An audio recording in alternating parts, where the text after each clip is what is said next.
All right. So as Ruth said, I am Derek. This is my colleague Wesley. He's our lead web developer at FireLogic. In our company, in one short sentence, we are a computer repair tech consulting company that helps small businesses and residents out with their computer needs, pretty much anything related to using the computer, securing the computer, how to do things with the computer. We can help out with all those different regards. We handle virus removal, data recovery, all the full gamut of things you may need with your computer. Everyone has an agenda sheet that we handed out, and if you don't have one, please raise your hand. We'll get you one. On the front of it, I'll go over just that content in just a second.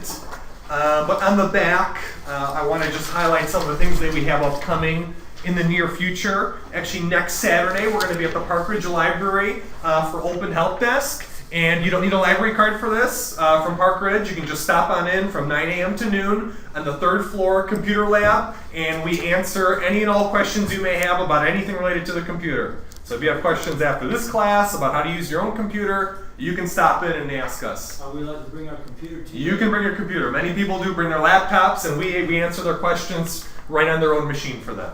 Next Saturday, 9 a.m. to noon. Okay? No library card needed.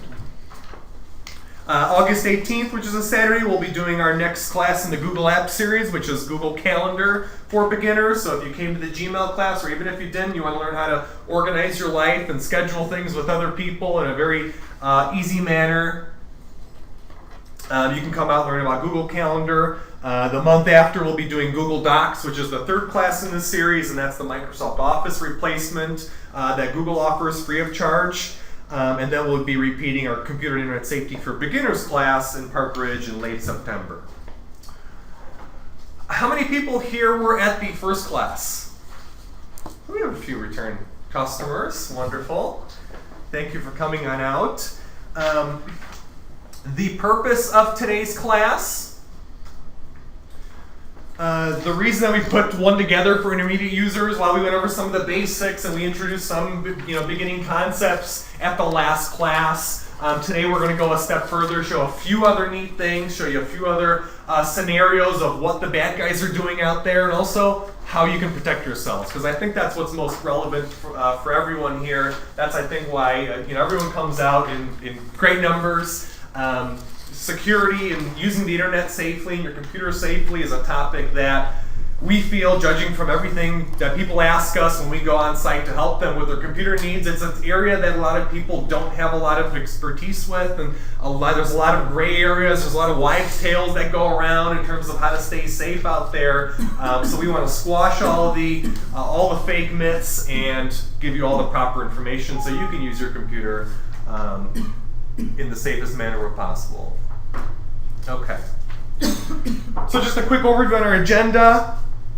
We're going to pull a few videos into the presentation today to sort of spruce up and open up the discussion a little bit. We're going to show off some concepts that you may not be aware of, or you may hopefully have not been a victim of. We're going to show a few of those in just a little bit. But some of the things we're going to cover today, we're going to cover drive-by malware, password security, password safety. What is a good password and what isn't a good password? I'm going to show you a demonstration that's really going to open your eyes if you think that your password is really safe and secure. Wesley's going to go over some smartphone security for those Android and iPhone users in the crowd. Email security, staying safe when you're using your email on the web. Public wireless, like they offer here at the library. How do you use it in an appropriate manner? What to do, what not to do when you're on public Wi-Fi. And then a few other things about Google Chrome and some safe shopping tips when you're shopping online. So we'll cover everything, and as we usually say, we put a lot of white space on our agenda so you can write notes down as we go along. If it's a pertinent question of what we're talking about at the current time, feel free to go ahead and just raise your hand, ask the question. If it's a longer, drawn-out question, please wait till the end, and we'll answer it, either in a group fashion or we'll do it one-on-one if it's something that's just personal to you. Okay?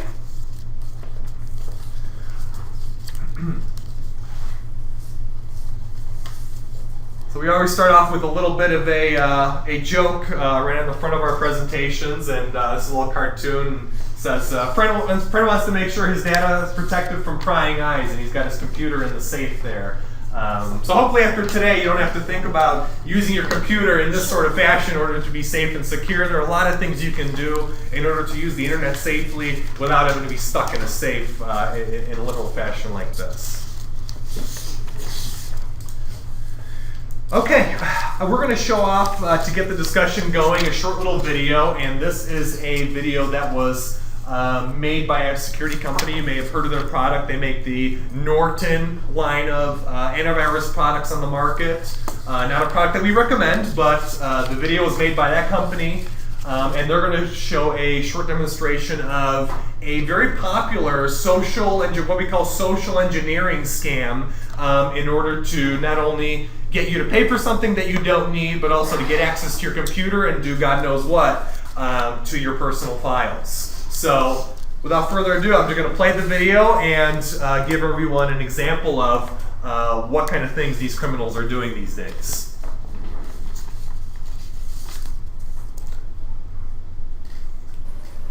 We have recently received reports about a technical support tell unsuspected service where a technician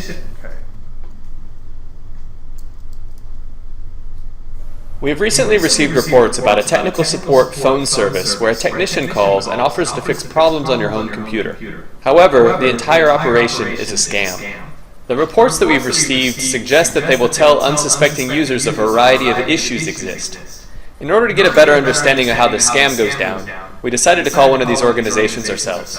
Orla Cox, our response operations manager, volunteered to play the part of an unsuspecting computer user looking for help solving an arbitrary computer problem.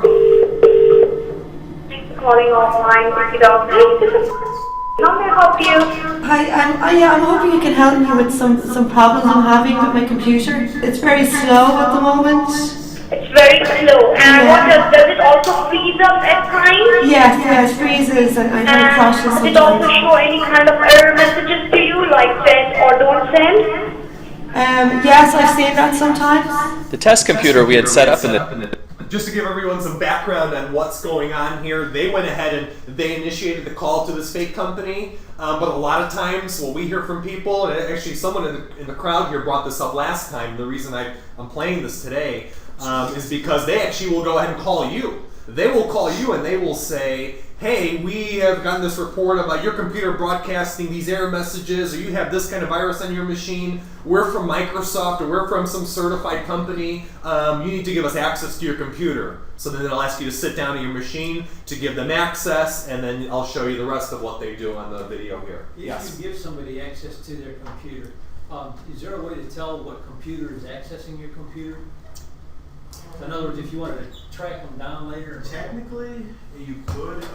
Every connection that your computer makes into an outside computer is logged in the network log. However, realistically, if they're logging into your PC directly, which is probably the least likely case, they're probably connecting your computer remotely through a few other computers so that they don't get caught, because they're doing this all day long. And eventually somebody's going to think, let's grab their IP address. But in theory, yes. Practicality, not so much. Yeah, the safest way to avoid this is not get caught in this kind of scam in the first place. So I'm going to keep the video going here. This case contained a standard version of Windows XP, similar to what a home user might have. We were then connected to a technician who guided us to the event viewer. Now the computer worked just fine, and the errors displayed in the event viewer are a minor issue that can easily be fixed by running Windows Update. However, the tech does not troubleshoot past Orla saying there were errors in the event viewer. Lots of errors and warnings, right? Yes, lots of them. So ma'am, like this is a harmful infection, like this is the malicious and the malware notification, okay? That's the reason why your computer became slow, alright? He follows this up with some technical sounding jargon, most of which is completely fictitious. Every computer has an inbuilt security alert option, right, which gets triggered when any corrupted parts try to break into security defense for all of our computer, alright ma'am? Okay. Okay, and if any one of these errors or warnings, alright, will activate on your system configuration, ma'am, like what will happen anytime your computer might get crashed down, okay? Okay. Which is really not good for the computer. Alright. So no problem, we do have a certified Microsoft technician available right now, and I'm going to help you out to fix up the problem to get rid of this errors and warning. Alright? Okay, great. In order to have the supposed certified Microsoft technician help us, this technician pointed us to a website where he guided us through the installation of a legitimate third-party remote access program. This allowed online PC doctors to control our computer. At this point, we were put on hold while the remote technician fixed our computer. Fixing basically entailed clearing the temp and prefetch folders, and then running built-in Windows applications such as check disk and disk cleanup. When the technician came back on the phone, he had some bad news for us. So thanks for holding the line, ma'am. So just right now I spoke with my certified technician, okay? Yes. It discovered, ma'am, there is a lot of malicious parts and malwares inside your computer, ma'am, okay? So that's the reason why your computer became slow, ma'am, alright? Okay. This was obviously not true, but the technician followed up with the cause of the problem, along with a solution to it. So you don't have any basic software maintenance, alright? So that's the reason why it's happening. So as we are also going to provide you a basic software maintenance warranty, ma'am, upgrade your software, alright? Okay. The technician went into sales mode, giving a long explanation about how important a home computer is, leading up to how the service they offer is a bargain. If you're going to buy it from the market, ma'am, it will cost you more than 80 to 100 euros, but we're giving you this free license version eligibility for you for whole 1 year. Okay. So for whole 1 year, ma'am, we actually charge 129 euros, okay? The technician guided Orla to the registration page and asked her to provide a number of sensitive details, along with an email authorizing them to charge a credit card. After getting off the phone, we left the PC connected to the remote access tool and our cameras running. After a few minutes delay, a technician proceeded to make changes to the Windows registry, but only modifying settings that make it easier for him to administer their computer remotely. Using a chat client provided with the remote access program, we asked the online PC doctors if the threats had been cleaned from the computer. The technician politely offered to check, and then proceeded to clear the entries from the event viewer and turn off error reporting in Windows. Far from actually fixing anything, this simply meant that no errors would appear in the event viewer. After a couple of support calls with the online PC doctors, we decided to call them directly and talk about their service. What your technician had done, he claimed that there was malware on the system. However, there was no malware. He cleared the temp folder, the prefetch, ran ScanDisk, and then turned off error reporting on the system. Now, at 129 euros, does that not strike you as a little misleading for charging somebody that when there's indeed no problems with the computer? Like we have charged 129 euros for whole complete years, alright? Where you getting unlimited support for your computer, so for whole 1 year, okay? Clearly they wanted to stress that they're offering a technical support service. However, when asked specifically about the infection, the technician gave contradictory and technically inaccurate answers. There is no any malwares inside the computer, but there are the harmful infection, right? Which makes your computer become very slow, right? What was the harmful infection? The harmful infections on that day we had already checked out, right? What was it? I mean, specifically, what was actually on the computer? Like the malicious and the malperformance notifications, alright? Giving the technician the benefit of the doubt, it is just possible they really believe they are helping the people they contact. However, good intentions don't excuse their methods, or how their story changes when being confronted about their techniques. The computer that we have was set up specifically without any malware on it. And your technician told us that there was, correct? Yes. Now, does that not seem disingenuous or misleading a customer to tell them that there is malware on their computer when there is not? That's significant for me, right? We are not misleading the customer, right? But when charging them 129 euro to tell them that there is malicious software on the computer, isn't that misleading a customer when there is no... There is any malicious or malware notification on the computer, right? You didn't say that. Let's briefly go back to one of the calls with Orla. It discovered, ma'am, there is a lot of malicious parts. Please go ahead and prove, the roundabout that the guy was giving them, but again, the reason I'm playing this is because I wanted to give you an example so you're prepared in case you get one of these calls in your home, because a lot of our customers have gotten these calls. All these people do is they skim public phone records, and they're looking for people that look as unsuspecting as the dummy that they set up in this particular phone call. So long and short of it is, when it comes to social engineering situations like this, No legitimate company will ever call you out of the blue to tell you there's something wrong with your computer. Never. So the kind of things that they were speaking about on this video are completely incorrect, and they proved with the roundabout the guy was giving there was no kind of malicious software on there. All they're trying to do is get the credit card number, charge some charges on that credit card, and perhaps use that credit card for some other purposes down the road. So use this as a good example of what a proper company would never do to you. Go ahead, Wes. One other thing I want to add. How many of you have seen those late night infomercials for products like doublemyspeed.com Yeah. or Clean My PC? I was gonna ask about that. All that's kind of along the same Yeah. routes. I actually seen in an advertisement somewhere that they said that they will make your internet faster. Your internet's only going to be as fast as what you're buying from your internet service provider. So I can guarantee you that there's no way that they can make your internet faster. One of them says my computer was 200% faster, so that means his computer was faster than the day he got it. It's kind of shocking. Honestly, don't trust those programs. They're just trying to get your money.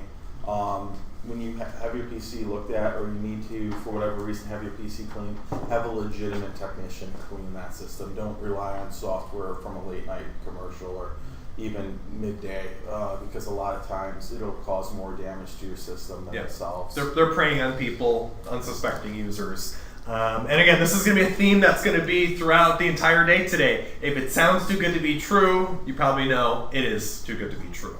So you'll see this time and time again as we go through some of the topics today.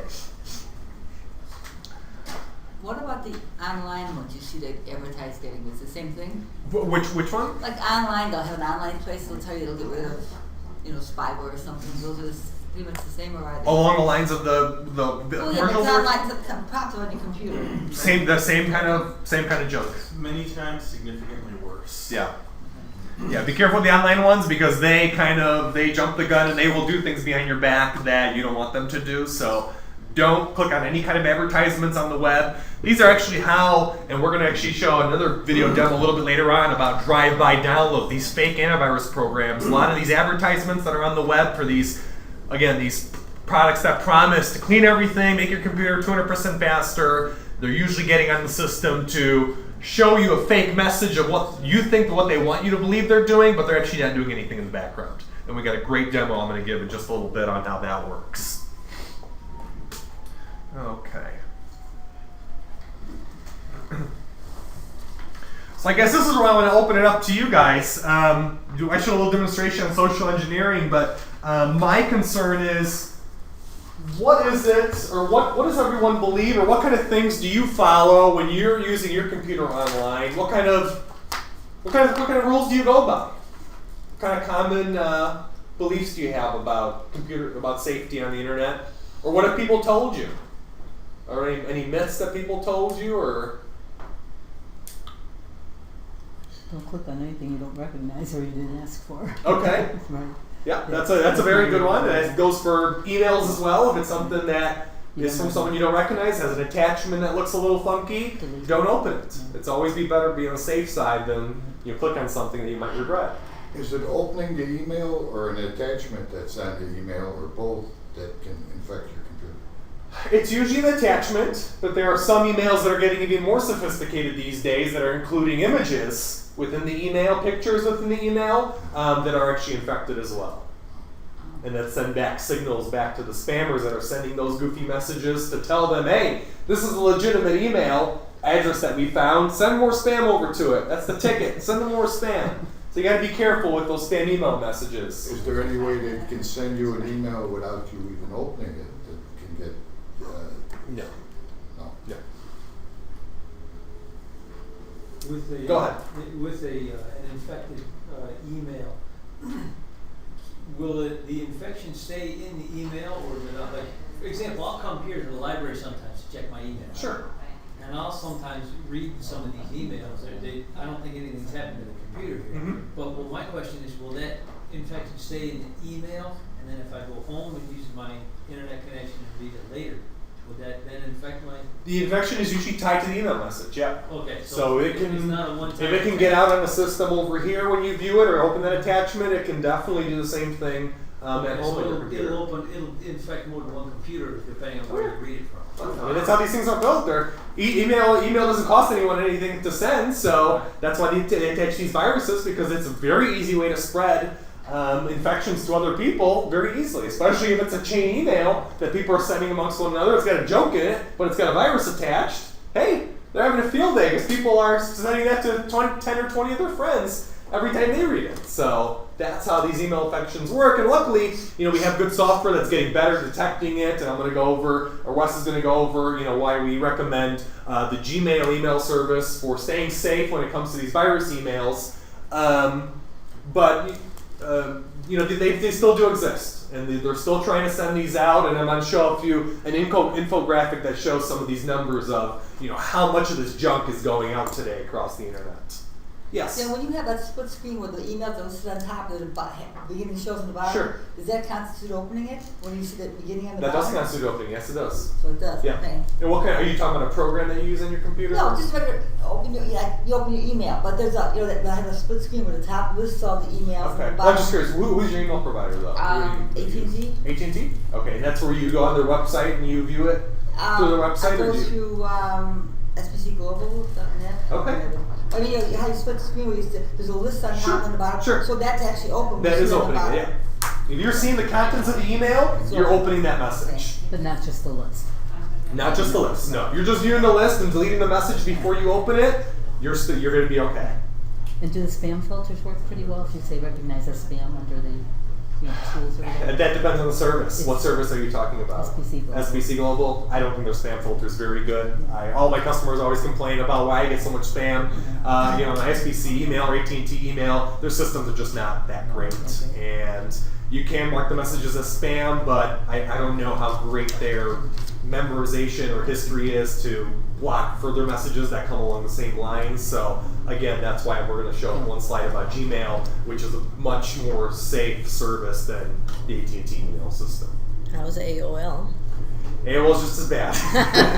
AOL is a system that AOL itself is trying to sort of kill off. They have all these people on the AOL email service, so they don't know what to do with them at this point. But I'll tell you, they're not investing any more money into making their technology much better. So it might be best to sort of think about maybe in a few months sort of wean yourself off of the AOL email So service. if you have SBC Global, then are you going to explain how to get to the Gmail or change everything? I'm going to be going over most of this stuff. So. Okay. Yeah, Wes is going to bring that That's up fine. in a little bit. Okay. Thank you. Any other things that? Are you going to talk about the antiviruses later on, or is that? Yeah, that's actually coming up very Okay. soon. So we're going to talk about the antivirus programs. Go ahead. Well, my dad forwards a lot of emails, Sure. But he always says, no, I've run it through my thing and I've cleaned it up before he sends it. I just don't know if he's able to do that really. What does he forward? These chain joke Yeah. emails on? Let me tell you this. No antivirus program is 100%. No antivirus program will ever be 100%. So even if he thinks he's doing all this good scanning and sending it off, then what antivirus program does he use? Just curious. What? I don't know. Do you even know what security he has? Because if he's running the two big Norton or McAfee programs, it's not as safe as he thinks. It's not as safe as he thinks. So, yeah. I've seen so much get through those two programs that I wouldn't be shocked if he's passing a virus or two on in the time that he's been doing this, sending out these emails. Okay. So last time I brought up a few numbers of just the amount of malware and junk emails that are on the internet. I found a little bit of a better infographic that shows this visually. Actually, I wanted to go over a few of these things because there's a few other numbers in here that we didn't have last time. So take a look at this. Symantec says that they blocked in last year alone 5.5 billion internet attacks. That's a lot. I don't even want to know what the per person number of attacks they blocked on that, but it's definitely a large number. And as you can see, that went up drastically because in 2010 there was only 3 billion. So this situation is getting worse, and that's why having a good security program is that much more important as we go forward. Global spam per day. I think I brought up this last time. This is a nice visualization. In 2010, actually, we had more spam than last year. We had 62 billion spam emails, 42 billion last year. So spam is actually one thing that we are getting a little bit of a better control of. A lot of these spam botnets that we talked about last time are being taken down. But spam is here to stay for the foreseeable future. You know, there's no way we're going to trim down 42 billion too quickly, too fast. But you know, hopefully that number will start dwindling down, you know, sooner rather than later. 1.1 million identities are exposed for every single breach that happens at a corporation or company that hosts some kind of information of yours due to online attacks. So that's pretty drastic, and I didn't even know that number was that large. So definitely an eye-opener. I think I brought up this one last time. For every 299 emails sent, one is a phishing message out there, and phishing is something I'm going to show in just a few slides for everyone to show you what that looks like. We touched on it last time, but I got a better example for you this time around. Take a look at this. Everyone hears in the news how these internet attacks, or all these hackers, these anonymous groups, and all these other groups out there are attacking big business. But they're only attacking, those are only 50% of their victims, because the other 50% are small and medium-sized businesses. And these are the ones that we cater to, the ones that are coming to us and asking us, you know, how can we secure our systems? How can we stay safe? So, you know, pretty eye-opening that, you know, half of all attacks are happening against, you know, the small mom and pop shops under, you know, well, they say under 2,500 users. But you know, I think this is happening to a good portion of companies that have under 50 people. So, definitely a number to be aware of. In terms of these bot zombies we talked about last time, I'm not going to go over them too much, but these are that video that we had last time showing how that computer was taken over and they were sending out spam emails from that machine and the person didn't even know it. That's what these numbers relate to. So in the year 2011, we had still 3 million machines in the world that were had a software installed behind their back that was doing God knows what, sending out spam email, pulling credit card numbers, doing all these different malicious things. So definitely a large number, but it's gotten better because in 2010 we had quite a bit more. So that's definitely something we're getting better control of. Pharmaceutical spam, definitely the largest portion of spam that's out there. You've probably gotten your dose of all the enhancement emails and all the other things that they send out over email, but that's actually dropped to 40% in 2011, so down 34%, not too bad. Just last year, here's another interesting number, 403 million new unique variants of malware. So every single kind of virus that's out there, that total number is now at 403 million, and it's probably larger already because that's the number from last year. I wouldn't be surprised if that's probably at about 480 to 500 million new pieces of malware that are coming out on a yearly basis. What's a malicious web domain? Right below it. Malicious web domains, those are websites that are specifically set up to host viruses, malware, to infect other people. So these are websites that have no legitimate purpose, but to infect others. These are they get themselves up in Google search results. They get themselves into advertisements that you see on Google and on Facebook. So that number is definitely rising. And that's probably the most popular form of attack that we see our customers get hit with. They get one of these websites that look legitimate, but they're not, and they get one of these viruses loaded onto their machine.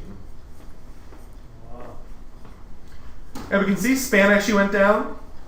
So 86% of all email in 2010 was spam. 2011 we did a little bit better, only 75%. So not great, but we're definitely improving. And then every one email out of 239 has a virus attached to it. So just another interesting statistic for everyone. For those of you with 25,000 emails in your inbox, it's something to keep in mind. And again, here's another area that didn't used to be an issue just a few years ago, but take a look at this. In 2011, we had 315 mobile vulnerabilities, so attacks against the iPhone, the Android, and the BlackBerry phone systems. So don't think that your smartphone's immune. While we don't necessarily recommend that you put antivirus on your smartphone, in probably 2 or 3 years, everyone's probably going to have antivirus on their phones as well. So that's definitely around the corner.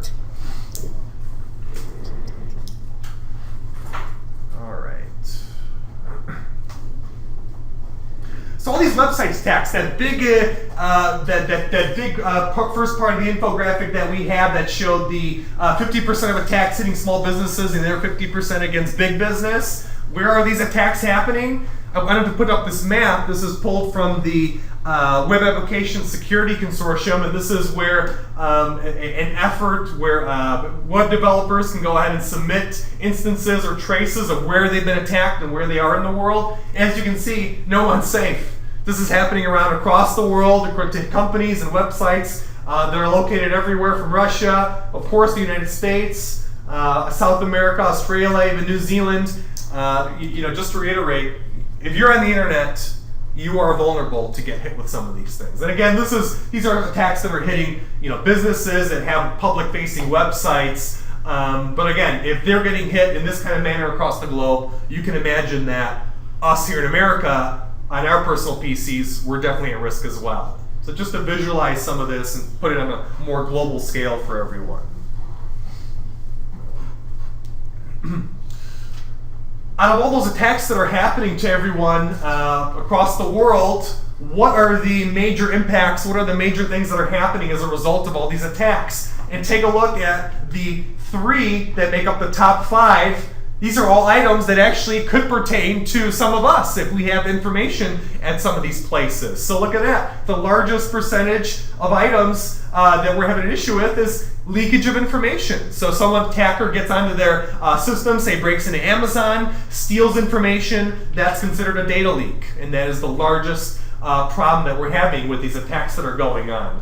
Standing at number 4, planting of malware, full 8.6%. But on a global scale, for all the people that use PCs out there, that is quite a lot, because this is where both on websites and also on people's machines, we have malware being placed. Those things that we spoke about, they get onto your machine, they infect your system, they send out spam, you don't even know it, they steal your credit card number, they watch for every password you type in. We showed that video last class to show you how that the one woman was browsing Facebook and she got the attack, the malware planted on her system, and then everything she was typing, the hacker was seeing on his screen.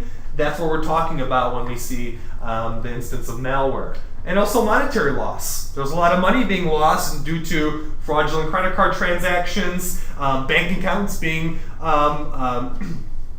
emptied from people that are getting access to this. So as we can see, there are some big issues that affect these instances of where there are websites being taken over or gotten into by these malicious people. So, and there's all kinds of other things that go on. Phishing emails are being generated as well. Some link spam, worms. These are another type of malware that's available. Credit card leakage, another category on here. So, there are a lot of things that these data breaches cause upon unsuspecting citizens like ourselves. So this is the second video I'm going to show, and this is going to show off what we call a drive-by download of a fake antivirus program. And this is probably, and Wes, you can probably speak to this yourself, this is probably the #1 infection that we're seeing on machines today. So that's why we're going to show an example of it, so everyone knows, because people call us as well saying, hey, I got this error message, here's what it says, is this legitimate or is it not legitimate?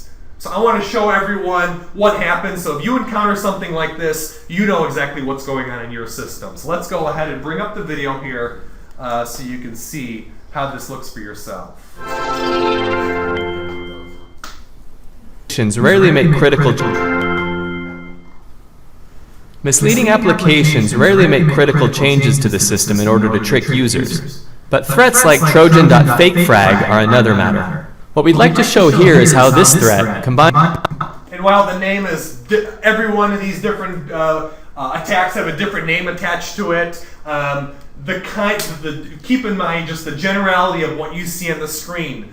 The program telling you that there's so much wrong with your machine, the program removing icons from your screen. Watch what happens, because that is a general pattern of what all these programs do, not specifically exactly the error message you're going to see here, exactly how the program's going to look. All of them are built in a similar manner to scare you, grab a credit card number, take over your system, and so forth. So have a look.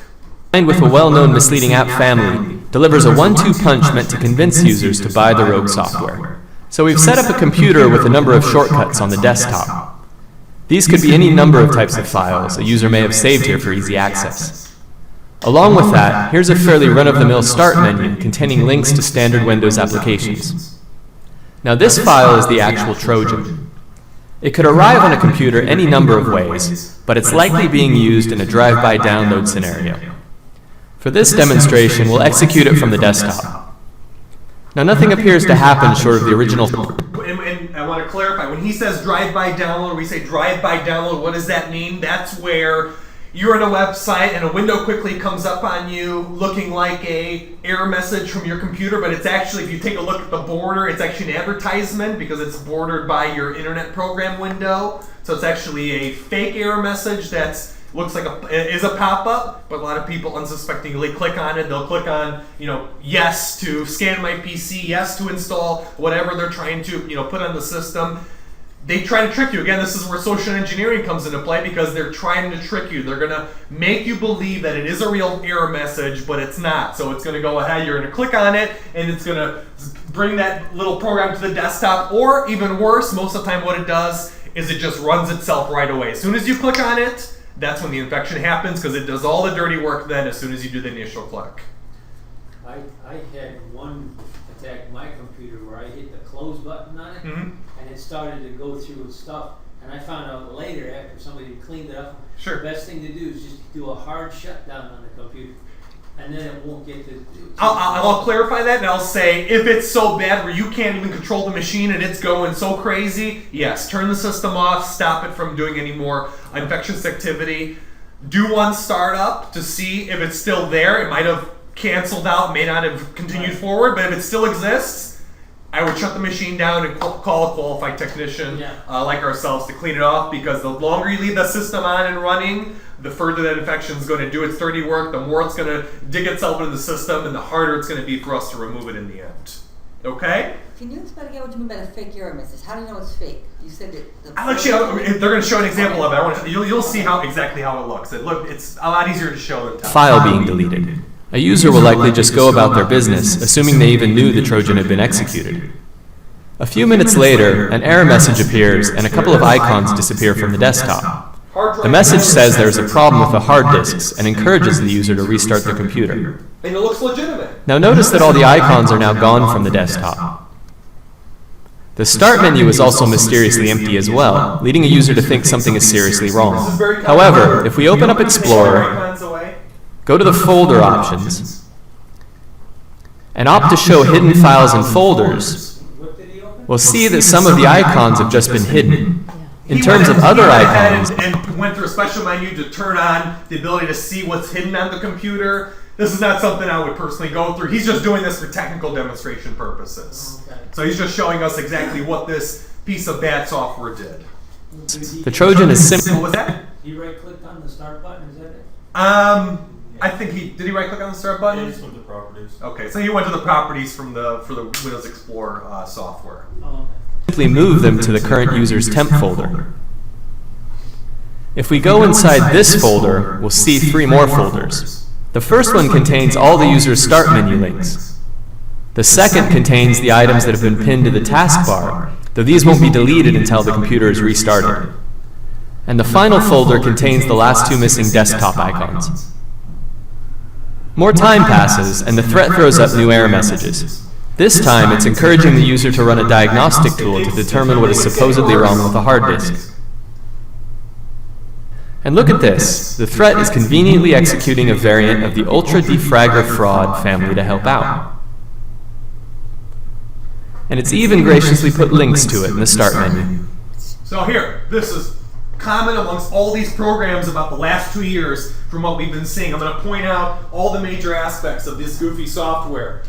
Take a look at this. It looks like a legitimate program, but again, if you're guessing about whether it's legitimate or not, you can do a quick Google search to check on it. Almost always you'll see people reporting this is fake software. All these programs are very common in that they're going to go ahead and say, all these problems are found in your computer. They're going to go ahead and rather quickly scan through all these items and show all these results that are, are very, very scary. They're going to have all these different aspects they're going to try to go ahead and do. Again, these too good to be true sort of all in one sort of PC cleanup things. And it's going to just run automatically. Remember, the biggest part of this is you didn't cause this to run. It on its own brought this up and started scanning. That's your first point of knowing that this is a fake program that's trying to take over your machine. And if you try to click, here's the better part. If you try to click on pause or stop, it'll stop for a moment and then restart itself usually. That's generally what I see these things do.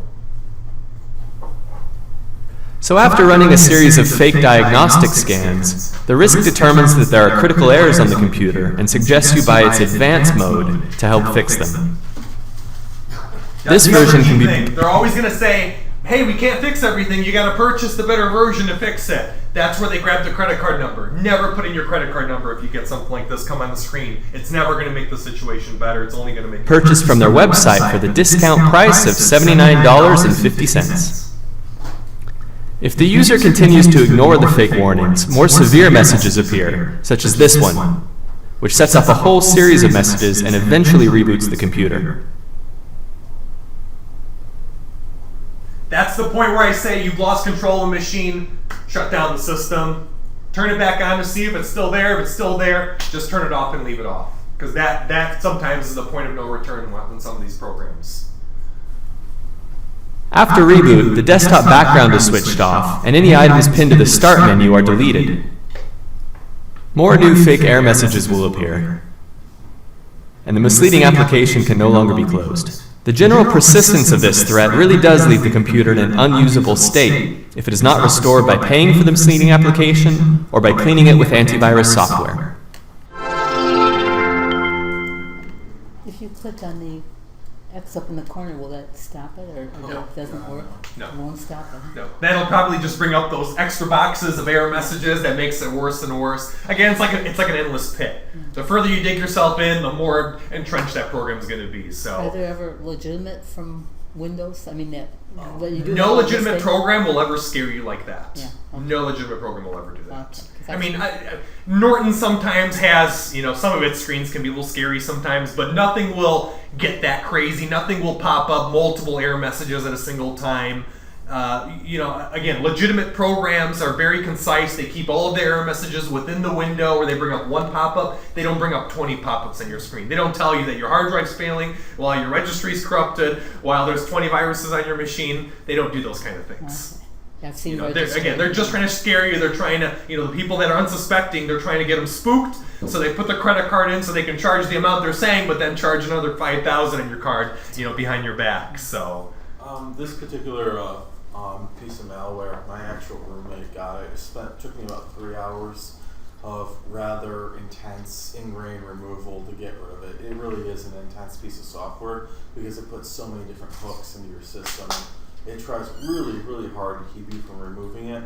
So without some really good antivirus software to stop you from getting it in the first place, or really good antivirus software to remove it, it's really hard to get rid of this program. And sometimes it's so bad where we have to say, hey, we can't even resurrect the system. We have to start over from scratch, back everything up for the person, and reinstall Windows from point A. Sometimes it is that bad. And there are a few variants of this goofy software that are very, very nasty. So that's why we say you don't even want to get this in the first place. You want to prevent from allowing your system to get something like this, happening on your machine. I mean, there's always a solution to problems like this where a technician should be able to resurrect the PC. It's just as far as actually removing the virus, sometimes it requires some more extreme measures. Does anyone have any questions about this particular kind of attack? Because this is the most popular. This is what we're seeing on about 90% of systems that we have to clean. Go ahead. What do you do when that pops up on your screen? When that pops up, I would say shut down the machine as fast as you can. Because to be honest with you, as you saw, the more he clicked, the worse it got. Let me actually give you some better advice. Don't shut down the PC, just hold down the power button. Actually running the shutdown script might execute part of the virus on shutdown. So as our friend in the back row said, hitting that power button, hold down that power button for 5 seconds, just turn the system off. Hard shutdown. Hard shutdown, yeah. Yep. So any computer, actually, laptop or desktop, that's another good tip. If you get caught in a situation like this, you can hold down your power button for 5 seconds, any computer in the world, and it will force the system to turn off. Doesn't matter what make or model it is. That's the universal shutdown, force shutdown procedure. Another good suggestion I have found that works very well at thwarting credit card thieves is when you're going to go online for like Amazon or Christmas shopping or whatever, go up the street to Walgreens. And when you pretty much know how much you're going to spend, buy a prepaid credit card, put that number in, and when it runs out, they don't have your personal information, they don't get to go and do anything else to your home, the bank does not have to get involved. Let Visa handle it. If they get a hold of that card, well. Better solution even than that, when you are shopping online, is to purchase what's called a prepaid credit card. What this is it's a credit card that has a set dollar amount that you can put on it.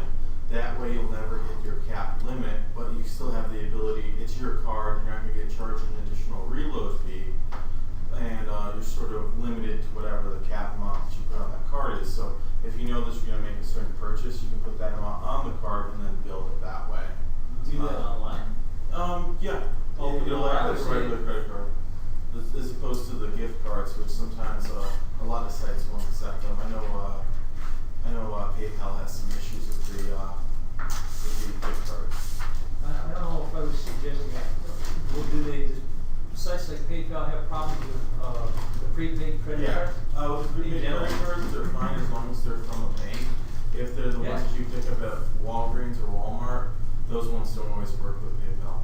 Wow. Okay. I've never encountered one that did not work. That's okay. Good to know. So along the same lines, I guess that begs the question, what antivirus product do we actually recommend people use?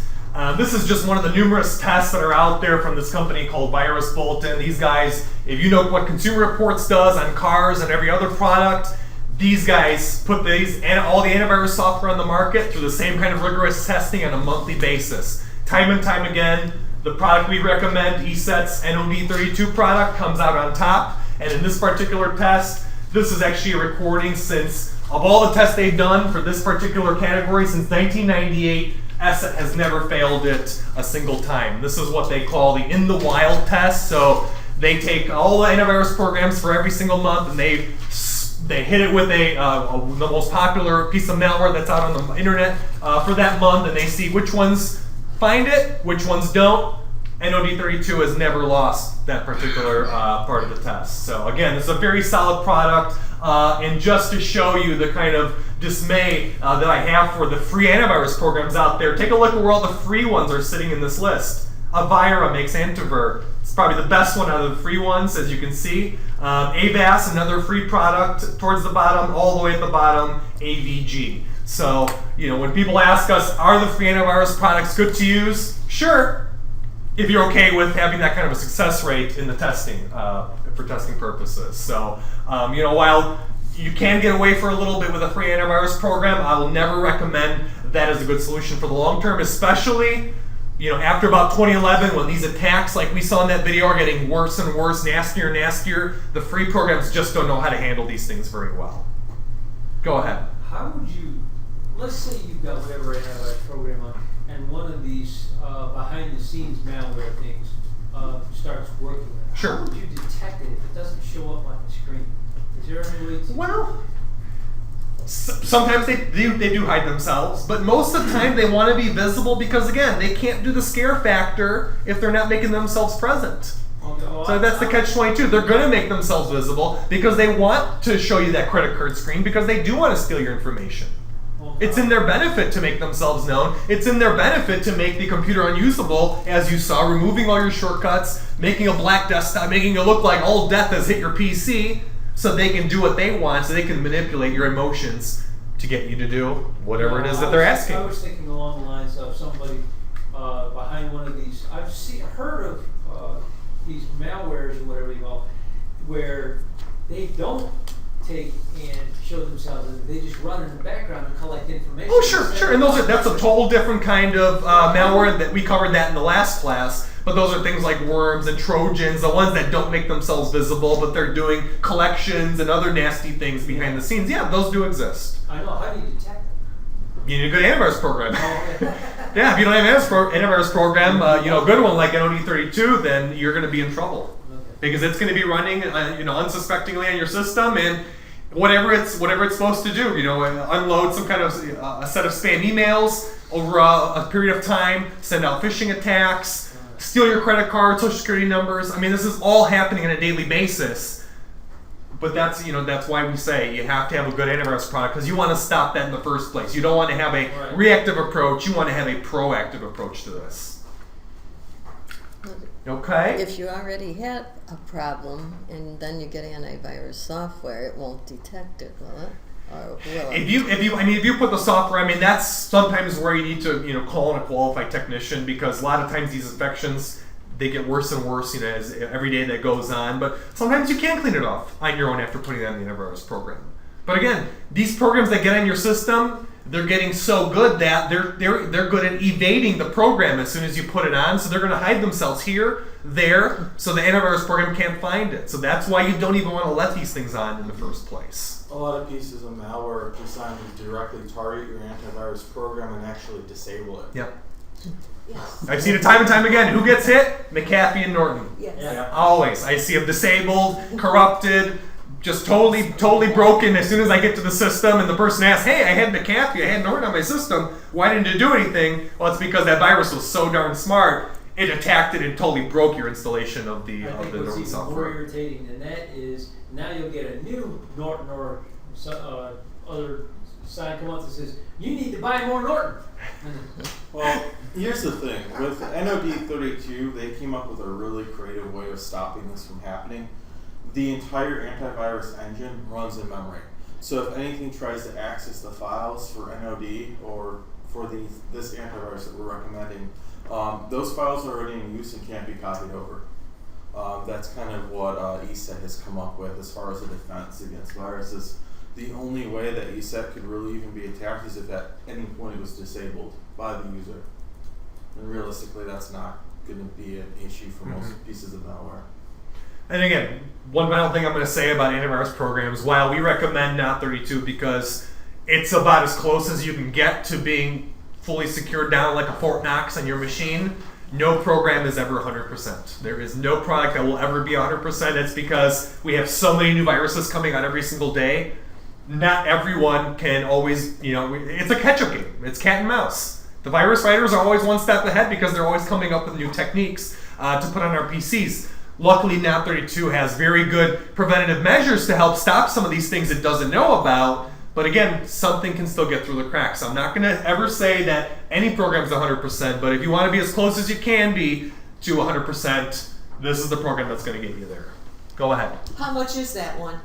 It's about 40 plus tax for 1 year, or about 60 plus tax for 2 years. And now this, on the bottom, this link will take you directly to the page where you can purchase the product. Okay. Okay? And it's actually on the agenda sheet as well in the back of it. We placed the link so you can purchase it all on your own when you get home if you want to. If you have something on already in antivirus. If you have something on it, it'll actually tell you how to get rid of any of the other products before you put this on. So if you have Norton or McAfee, I highly recommend removing it and then installing NOD32. Yeah, but they'll walk you through it. They have videos and instruction guides of how to get rid of any of the other products. Is there a way so you can keep up with what's, because like now that's the new one now, but maybe that one won't be the new one in a few years or something? I mean, like how do you keep track of, because Norton and the other one were supposed to be really good, so how do you keep track of Well, they're supposed to be. That's because, they are the big gorillas in the market, but they're not really that how great. do you keep track of this? What if another one, this one doesn't become good? We're consistently, how we keep track of it, we read all these industry magazines and publications where we have access to the things like Virus Bulletin that tell us this. ESET's had a pretty darn good record since '98, having zero tax. How does that person keep track of that, or can they? Honestly, they have a very strong track record, almost, and we're talking about 14 years of consistency on their security. The only reason McAfee and Norton have such prevalence in the market is two things. They're both giving away their product for free with internet service providers, And the other thing is they're being pre-installed on yeah, most PCs. They've been around since the early 90s. The only reason that they still exist is because they got there first. Realistically, ESET has 14 years of experience, solid reputation, and I've never seen them slip. So. Yeah, the best place actually to go for recommendations on, what, say 2 years from now, what is the best antivirus software to go with? Ask a technician or, consultant like Wesley or myself. We're keeping up with this information, while, consumer-based magazines like PC Magazine and PC World try to give, reviews on these things. They don't have the kind of setups like these individuals do to do rigorous testing. They'll put a few programs on a PC, they'll see how nice it looks, they'll take a look at how the price is, and they'll say, hey, here's what we recommend. But they don't do the kind of consumer reports testing like these outfits do. And unfortunately, these kind of publications are only available to industry insiders like ourselves. So, long and short of it, ask someone like us what they think is best. Okay, word about passwords. I'm going to do a few more slides and then Wesley's going to take over with some topics. But passwords is a very important section that we didn't cover last time because passwords is an area where a lot of people have this false sense of security. They think, hey, I got this great password, everything's going to be fine. I maybe use a different password for every single service. That's also a good technique. But here's a few things I want to go over in terms of what is you should do and what you shouldn't do when it comes to passwords. Most important thing, don't leave passwords on sticky notes by your computer. Think about it, especially in an office environment. Where is someone going to go first? Check and see how they can get into your system if they're truly trying to get into email or sensitive places of information. Maybe you have access to health records or something like that. They're always going to check the stickies because everyone, tends to be irresponsible and put the sticky notes around their monitor. I used to work at a school district in Park Ridge before doing this, and people that have so many passwords would always stick them, around their monitor, and I can always find out how to get into all their different things. Again, I didn't utilize that for any bad purposes. But imagine someone that's coming in there, someone that's coming into some higher-up's PC, and will jump on the PC and sees, hey, main email password right there on the top, updated just last week. Again, very easy way for these nefarious people to get in. Another important aspect, don't use any passwords that have words that are purely in the dictionary. These two are very good examples of that. My dog Alexa's, I love Janice. And again, next slide, I'm going to show you all the worst passwords that people are using, the most popular ones, and why they're so bad. But don't use anything that is purely out of the dictionary. If it's a word that everyone knows and can be found in a dictionary, those are the easiest passwords for any kind of hacker or black hat cracker to get into. So, and actually, next slide, I'm going to open everyone's eyes a little bit of why you shouldn't do that. Don't use passwords that are shorter than 8 characters, even if you're allowed to. If a service like AOL says, hey, you can use a password that's only 5 characters long, don't do it. Make it as long as you can. Our logical recommendation is keep it at 8 characters at least. That adds enough complexity to your password so that at least if someone did try to break into your account, they would have enough difficulty in doing so that they'd move on to the next person. How often should you change them? I'd probably say, well, I'm not even a great example of changing them that often myself, so I better be careful with what I say. But, I should probably promote changing your password for your major services at least once every 3 months or so. Yeah, I'm sorry, but that's unfortunately what this world's coming to. You really have to, your major services, your major email accounts, major banking services, and your major social networks that you're a part of. What about all the other sites that want emails? Can you just use junk? Yeah, use a junk email address for those. I can use a junk password for those that they want? Yeah, just don't make it too easy. That's all. A general rule of thumb, have one password for your email, one password for your PayPal, and then one password for everything else. You never want your PayPal password to match your email password, and you never want your email password to match any other password you're using. Say you sign up for a forum or a blog or something, and you use the same password as your email, and that blog owner isn't trustworthy, they can then log into your email, they can then log into your PayPal account, send a reset request, replace your PayPal password, and then grab all the money out of your bank account via that. So it really doesn't take too much. All it takes is either a breach in your email or a breach in a PayPal account, and they can pretty much just drain your entire account. and here's my final tip of advice on passwords. Always make sure you're using combinations of numbers, uppercase letters, and also special characters in your passwords. So if you have a password that's even short, like 8 characters long, but as long as you have some kind of uppercase, a number in there, and a special character like an exclamation mark or something, that's usually a pretty safe and secure password. Why uppercase? Again, it increases the complexity. Every single variation that we do on what we type in is considered another layer of complexity. The more complex and longer the password, the safer it is from being opened up by a black hat hacker. Oh, what? A black hat hacker. I'm going to show you the kind of techniques these people do right on the slide. So before I go into the demonstration, here is the top 5 passwords that people use. This is actually from ESET, the makers of the NOD32 product. They did a massive survey. Here's what everyone's using. So number 1, password. I don't know why anyone would still be using that, but obviously people, that is the most popular one they're using still. 1, 2, 3, 4, 5, 6. Same combination numbers, just a little bit longer. Maybe they think that's going to be a little harder to crack. I don't think so. Even shorter, 1, 2, 3, 4. And then QWERTY, which is actually the first few characters on the top left side of your keyboard. So again, as stupid as they are, these are the most popular passwords that people are using out there. So what do you think these hackers out there are doing? They're looking at these kind of lists like that and trying them first on people. So let's actually go ahead and do this. I've got a website here. This particular website has this password haystack calculator. And the concept behind the haystack concept is a little bit complex, but the individual is a very renowned security expert, Steve Gibson, who set this website up that offers this. He has a theory out there that all passwords out there, someone can get any password that you may make, someone can find. It's just a matter of how long will it take them. So if you think of a password that you may make that you think is very secure, consider it like a needle in a haystack. The longer and the more complex it is, the more likely it is the person's going to give up after a certain period of time. And what this tool is going to show us is I want to show everyone some common passwords and how quickly these passwords can be found with the advanced software that some of these black hat crackers out there are doing. So if it's your password or not, someone shout out a word or some kind of password that may be used by someone for their computer system or email account. Anything. Genie. G-E-N-I-E. G-E-N-I-E. Yeah.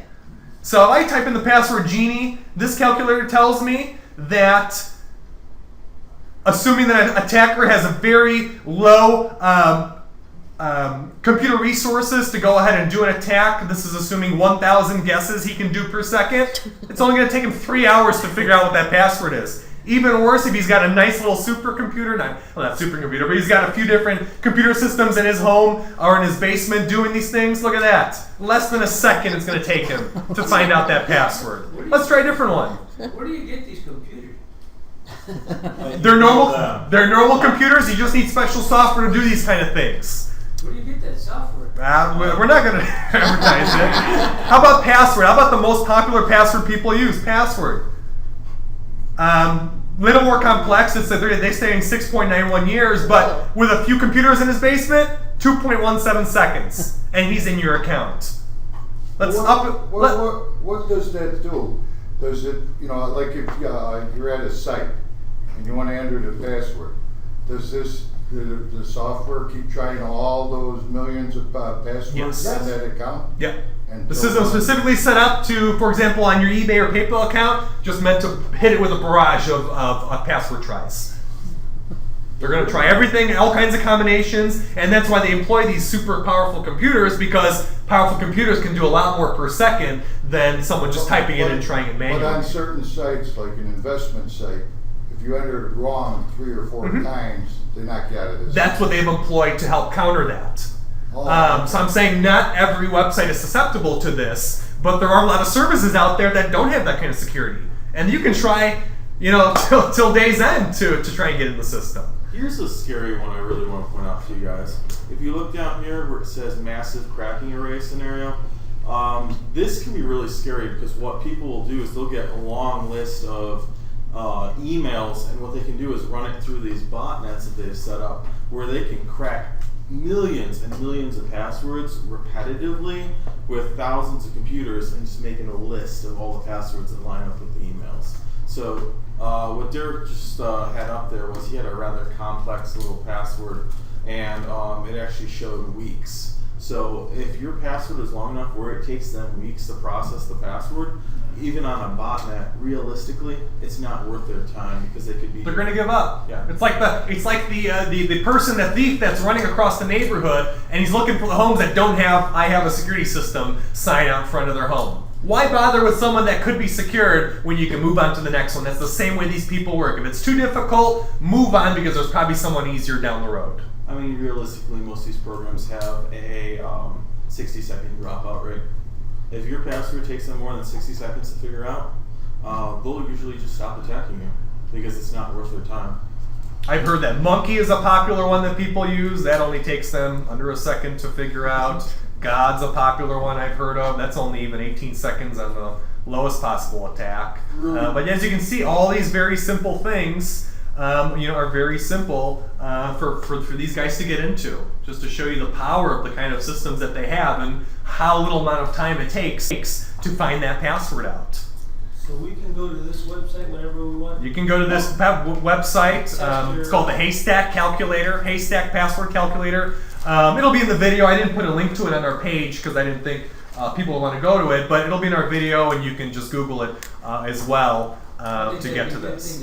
You got a password you want to put and use. Yeah, try it out in the Haystack Calculator and see how strong it is. And as you'll see, look at the common trend here. Every single character we add to this password, no matter how simple it is, look at how much longer it takes to crack that password. 10 hours, 2 weeks, over 1 year, 55 years, 20 centuries. Okay? I'm looking at this one here. I'm looking at a little teenager in his basement using a few computers to crack passwords. That's how long it'll take him to get past that one. 20 centuries. No matter what it is, the more characters you add, the harder it is to get into. So those short, 5-6 character passwords, that we like to use, cars or I love my dog. Look at that. 20 minutes, he's in your account. Try put the word booger brain in there, see what happens. Burger brain? Booger brain. Not the best, but not that bad. 10 hours to get into that one. Or if he's got a supercomputer, he's getting it in 40 seconds. That's scary. Put a few numbers after, see what happens. Okay. 1, 2, 3, 4. All right, that's probably the kind of strength we're looking at. 72 years, even on the best computer system. Now everybody's going to go using this now. Don't use that password that we showed off, but I'm saying that's how you need to think about your passwords. Make them longer, make them more complex. As you can see, if I add in some special characters in here as well, 2.8 billion centuries before even the fastest computer would figure out that password. You gotta love those special characters. So, if you want to check your passwords out on this calculator to see how strong you think your passwords are, you can just Google the Haystack Calculator and you'll be able to find this tool and test out your own personal passwords. Yeah, every site you go on now asks for a password. I mean, every single site, even just nothing. Should you use the same one for all of them, or should they each have a separate one? Everyone should be separate. Everyone should be separate. That's the advice we're going to give. I know that's not what most people... Have a list. I mean, I've got a list now of about 50 different passwords. I mean, you can't keep track of them. Make the base of the password the same and add just different numbers or characters at the end of it. You have a list somewhere of all those because you want to keep track of them all. If you have some kind of good mental way of doing it, I know I've got a way of keeping track of them, different numbers that I use at the end of it. If you can keep at least the base, the same, and use maybe a combination of 4 different endings on it, that's still safer than using the same password on all your services. Like I was saying, the best approach, at least from my opinion, is your banking you should have one set password for, your email should have a completely different password, and then you should have a password for all the junk sites you sign up for. Because realistically, without knowing what those individual sites are that you're using, they're not going to be able to use that password anyway. So it's a great suggestion. Consider them by categories. All your email accounts a password, all your bank accounts one password. So at least if someone gets into one aspect, they can't go into, say, the email then and do cause more havoc for one of the other systems that you have. So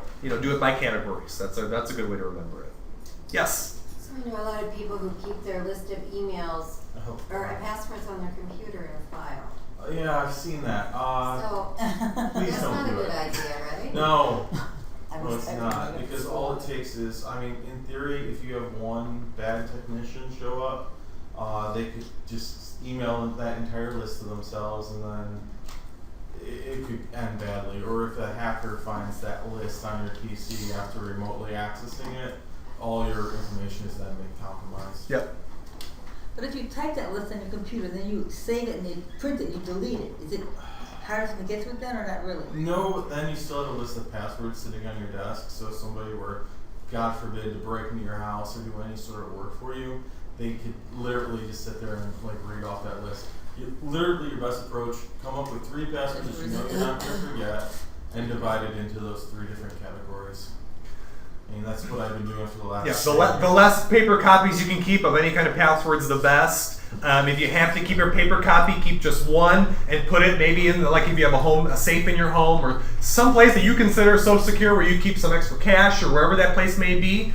Put that password list over there. So make it as tough as you can for that person to get access to that paper list on you. And okay? Also, don't leave it on a lockbox. Those things can be opened with a chisel and a hammer in about 15 seconds. All right. I'm going to let Wesley take over. He's going to go over some other topics that we have for today. All right? All right. A few things I'm going to suggest to you guys off the bat. Who in here is still using AOL? Don't be shy. All right. Well, my first advice is after this class, we have a class over at Park Ridge called Google Gmail for Beginners. I highly recommend switching away from AOL. They've been having some really serious money issues lately, and I don't know how long we're going to be able to continue providing the free service. The second one, who in here is using Yahoo? Same advice to you guys. Both systems, the companies that have invested in their email systems have really stopped investing in it. Spam is up dramatically. Viruses are up dramatically. The number one service provider that we actually offer is going to be Gmail. The other thing is, if you're using Comcast, theirs is a little better. I've seen mixed results with Comcast. Theirs is somewhat okay, and Microsoft is usually pretty good about their product, but I still feel that there's a little too much spam. AT&T also? AT&T is Yahoo. Oh. If you have AT&T, SBC Global, that's Yahoo. Okay. They're just reselling the Yahoo Mail service. All right. The reasons that we recommend Gmail, of course, it's completely free. They give you a ridiculous amount of storage space. I believe it's 5 gigs for a free user account, which is just astronomical when you look at the other service providers. They have the best spam filtering in the world. They purchased a product called Postini a few years back and rolled it into all their services. And while it's somewhat limited on the free account, you still have full spam and virus protection for your accounts. So some of you AOL users or Yahoo users might feel like this. You're drowning in spam messages. I've seen AOL accounts where the entire inbox is spam, and I think that's generally going to be the basic feeling of most of the people in here that are using AOL or Yahoo. Because, I mean, the real problem is they don't have the money to spend on the infrastructure for building this massive spam filtering system. That and they're losing users, so what's the profitability in it for them to continue to invest in it? So my advice would be to switch. There's an option where you can forward all your mail from your previous provider to your new account for free. Yahoo used to charge for this, but now they offer it for free. And it will do this for the life of the account. So if you're really dependent on, say, your Yahoo account, you should be able to forward it all to a new Gmail account so that you can continue using that old email, but all your messages will then be filtered before you read them. So that's one good solution. Is that easy to do? I mean, is it on Yahoo or is it honestly, here's what you do. Alright, you go to your... Wes, can we show it at the end? Yeah. One, just because we're running a lot of time. That's fine, I'll show it last. But I'll definitely show you guys an example of it. The other one is it allows for full SSL support for login and username. If you're in a public place on Wi-Fi, your password will not be revealed to anyone else on that network. it is safe to use Gmail from a public Wi-Fi hotspot, where with some of these other providers, it really isn't, because they don't offer the SSL encryption. One other thing is it stops viruses before they reach your computer. Every Google email is scanned for viruses before it even reaches your inbox, which really cuts down on your chance of infection. So that's one of the reasons that we recommend using Gmail. One of the other things, we kind of caution against using desktop email programs. I personally use iMail. I haven't had any particular problem with it. But programs like Outlook are really susceptible to viruses, as well as Mozilla Thunderbird, especially if you're using it with Yahoo, MSN, or AOL, because it really opens up your system to some vulnerabilities. The biggest reason why we say to use webmail, especially if you're using Gmail, there's really no reason that you have to use a desktop email program like it used to be in the past. It used to be, 8-10 years ago, where you had to use a program like this because there was no great webmail interface. But now, I think the webmail interfaces have far surpassed what these programs offer. And think of it this way. When you're viewing email through a webmail program like Gmail, going through their website, or you're logging in even to Yahoo through their website to view email, what happens is you're viewing email through a window. That email is never touching your actual machine unless you open attachments from it. That's when you do open yourself up to viruses. But as long as you're viewing the entire message, looking at it through the webmail interface, that message never touches your computer. It's sitting on the email provider system like Google or Yahoo or AOL, and you're merely looking at it like if you were standing behind a window. And that's why it's that much safer, because those infected messages never get to your PC. It does give you that extra layer of security.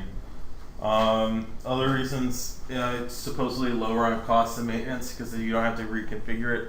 At times, some of these email providers will change the way they configure their systems. Like formerly, Yahoo didn't offer any sort of way to even use a remote client, and now they've added POP support, which is absolutely crummy, but they're always going to be changing settings and changing the way it's working. And you're going to come to your computer one day and your email is not going to be working, and there's a good chance that you don't know it for 2-3 days, and you could lose customers or clients because of it. One thing about perishing email, and what this is it's an email that looks fully legitimate, but in fact it is not at all a real message. As you can see here, this looks like it is a PayPal message. It directs that it's from PayPal, Security Suite. As you can see, if it was from PayPal, it would say @paypal.com rather than securesuite.com. So that's one example of sort of checking the message.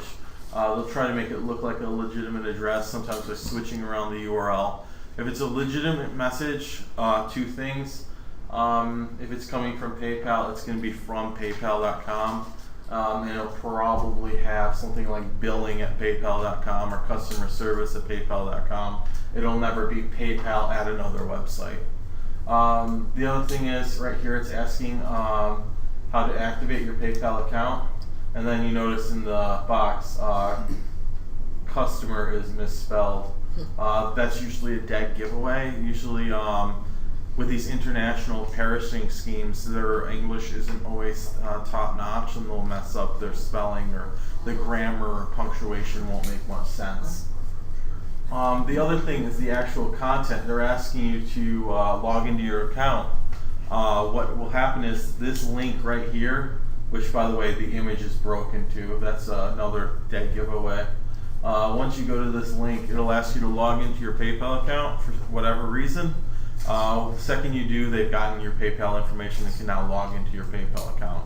So PayPal will never ask you to log into your account via an email. They'll ask you to go to their website and log in there. That's the safest way to do anything with PayPal. The other one, down here it says, please do not reply to this email. It just confuses the computer that sent it and won't give you a response. I don't know if you noticed, this is kind of a really weird response. Usually if there's a message at the bottom asking you not to send an email, they'll usually say something pretty straightforward. They won't try to be goofy about it. So that's perishing email. So always look out, make sure that the emails that are asking for anything with account information you just delete them instantly and then go to the website that you're supposed to be accessing it from. If there's a legitimate concern, it'll tell you from the site, not from email. One other thing I want to go over, and this is going to be my personal favorite part of this demonstration, is public hotspot security. How many of you use public Wi-Fi hotspots at a Starbucks or the airport or a library? If you use your laptop here at the Niles Library on Wi-Fi, you're doing this. So. All right. Now here's the thing: if you're on a wireless network, everyone else on the network has access to the data that's being sent from your computer.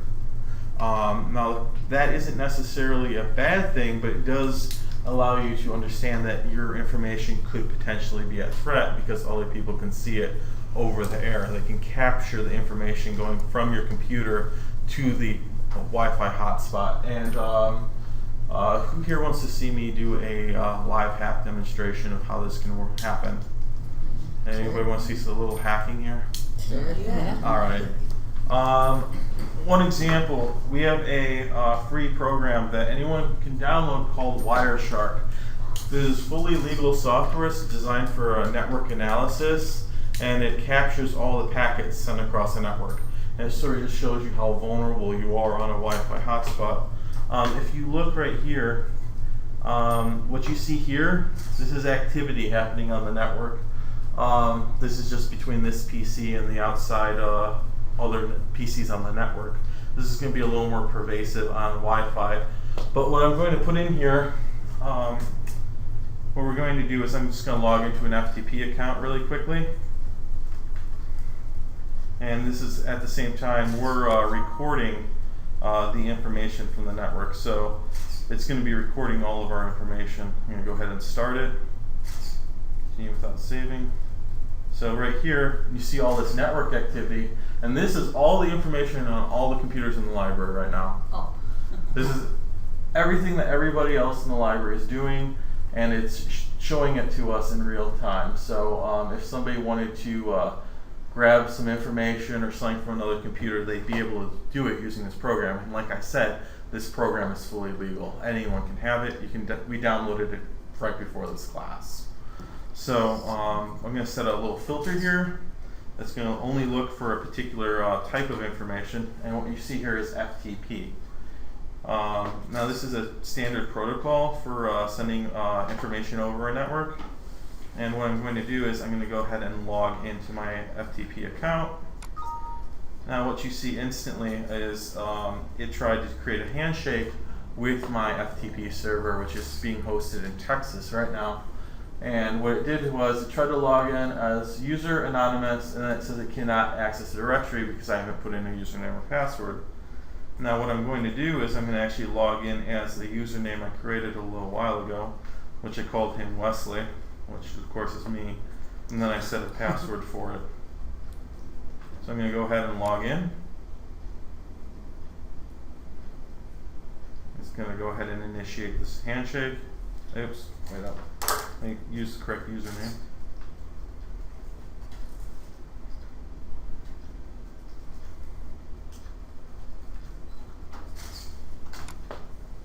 Okay, now we have this file. This is a really important personal file of mine. It just has a little message inside of it. But assume that this is your tax information or something really important that you don't want anyone to get at. And of course I got to it legitimately using a username and password. Now here's the scary thing. If you look at our little list here, it requests my username and it displays it in full text across the network. And if you look directly under it, you see where it says pass. Let me go. Guess what that is. Okay. This right here is the let's see. What you see right here, the FTP client has requested my password. I put my password into the FTP client, and what you have right here is my password. Anyone in the library, right when I did that, can see my password if they have this program installed on their laptop. So realistically, if you go into an insecure program such as standard FTP across the public Wi-Fi hotspot, do you think that's a good idea? No. Alright, now the truth of the matter is they can use this for seeing what you're browsing on your computer if you're using an unsecure website. So if you're like looking at pictures of family members or something like that across the public hotspot, they can see what you're accessing. They have the URL for all the images. They can access all that data. So go ahead. I was just going to ask, will this program work if you type in HTTPS? That's a defense of it. There is something called secure FTP. Of course, I intentionally didn't use it for the purposes of this demo. The thing is, a lot of people when they're using FTP, they don't think of it. And same thing goes for HTML. If I'm going to show you another example. I have told this class before about the whole Facebook cookie stealing thing that went down during the power outages a couple of years ago when everyone was huddled into Paneras and Starbucks that still had power. I'm going to give you a video demonstration of exactly how that hack is done very quickly. But if anyone wanted to get into my FTP account, password's 123456789. They know the web address for it, they know the username, so they can get in, and then they can just go ahead. I'm just going to straight up, I'm going to take that password. We're going to go ahead and log into it.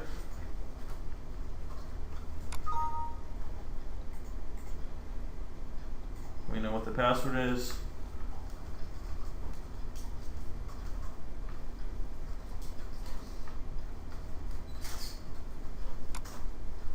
And then all they'd have to do is grab that one file with your sensitive information. It's now on the desktop. And as the message says, this document could contain taxes and other important information you don't want others to see.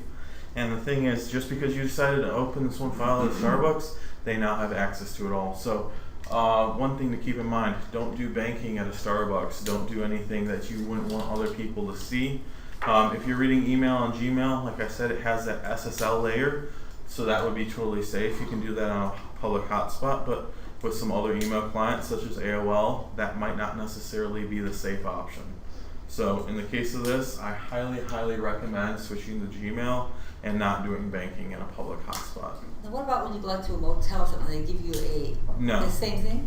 Same thing, they're sharing one router and that's shared with everyone else in the hotel. So it's still A lot of hackers will literally just rent hotel rooms, stay on the network all night long, and have this program running nonstop. And the thing is, a lot of people think that hotel Wi-Fi is secure, especially with out-of-town visitor guests that might not have direct access to their bank. They might try logging in from the hotel, and they have your information. I showed you a rather crude hack. Realistically, there's people that can decrypt the SSL configurations for these servers and actually act as a man in the middle and capture all your passwords, capture all your information. So when you're on a public hotspot, do be very careful. One alternative is what's called tethering.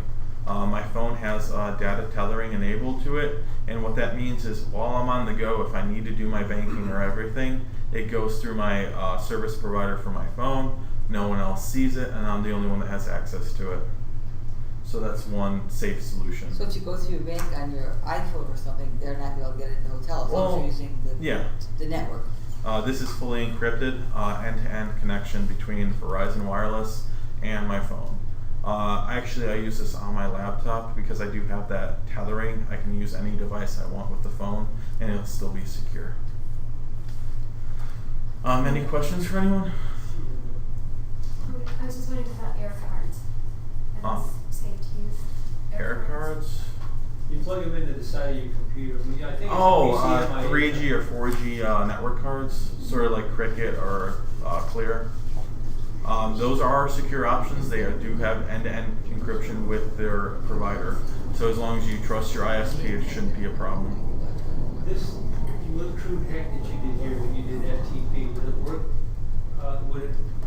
Would it stop the wire whatever program if you put FTPS? Yes. Okay. That would encrypt it. It's still not 100% secure because, like I said, an SSL encryption layer can be broken. It's just a little harder. So what this really will do is it'll stop a lot of the amateur hackers sitting at a Starbucks. With these hacks, you have to be in the same room. Not necessarily the same room, but at least on the same network. So these people that are going to be hacking you are going to be sitting across from you, sipping coffee, downloading all your personal information. So it's kind of a faceless, but still at the same time really kind of cruel way to do things, because I mean, you're literally just attacking people around you.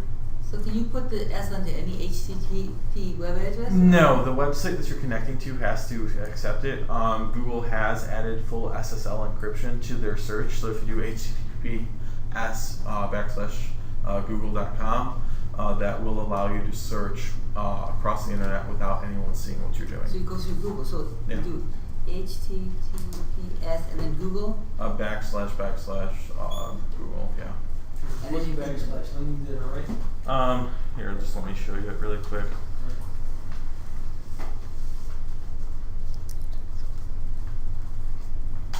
That's the address. It's right up here. See https google.com. No one will see what you're searching for, even your internet service There's no provider. difference. It's the same Google you know and enjoy. As of right now, that wasn't always the case. They've gotten a lot better. What you'll notice though is with a lot of sites, you might have some limited functionality using the secure, but I do recommend using it if it's something important. Like I said, it's not a solve-all. You still could potentially be hacked, but it cuts down the chances to like 1 in a million. It really does really help protect you. I want to show you a quick little video. Question? Go ahead. Are you saying you do that, the Google Google thing in a hotspot or everywhere? You can use it everywhere. I don't think Comcast needs to know what you're doing, because what they've started doing is they're talking about starting to put their own ads in a corporation with Google. It's a whole mess. I'd say personally just use it everywhere. There's a quick video showing how to do this with cookie. Who here knows what a cookie is? Okay, a cookie is just a file that's stored on your computer that in many times just keeps you logged into a website, so that when you go back to say Facebook an hour later, you're still logged in. Well, once you initially log in, Facebook sends a cookie to your computer, and what hackers can do on a public Wi-Fi hotspot is steal that cookie and then log into your Facebook account without needing your password or username. So here's a quick video. Hey everyone, it's Mr. Macro. I'm sure this guy's annoying as could possibly be. And what this video will do is he'll actually bring up Wireshark. Let's see, does he have it running yet? Yeah, he's using another program, but what he'll do is he'll go ahead and he'll log into his Facebook account. There's Wireshark. So that's the same program I was using.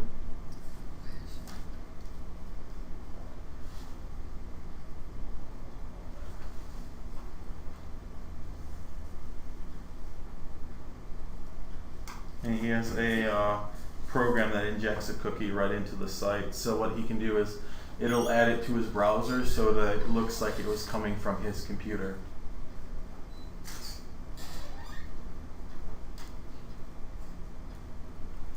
So in theory, when he restarts the page, that's good. Okay. So right here, he's already logged into Facebook on his one computer. The cookie was captured in Wireshark, and now he's doing a quick search for the cookie, which should bring it up right in the list. So once he has his cookie data source, he hasn't captured it yet, I don't think. Okay, so here he is. He's captured the cookie. You can see that there's a whole list of different responses from Wireshark for that string he was looking for. He just finds the one that he wants.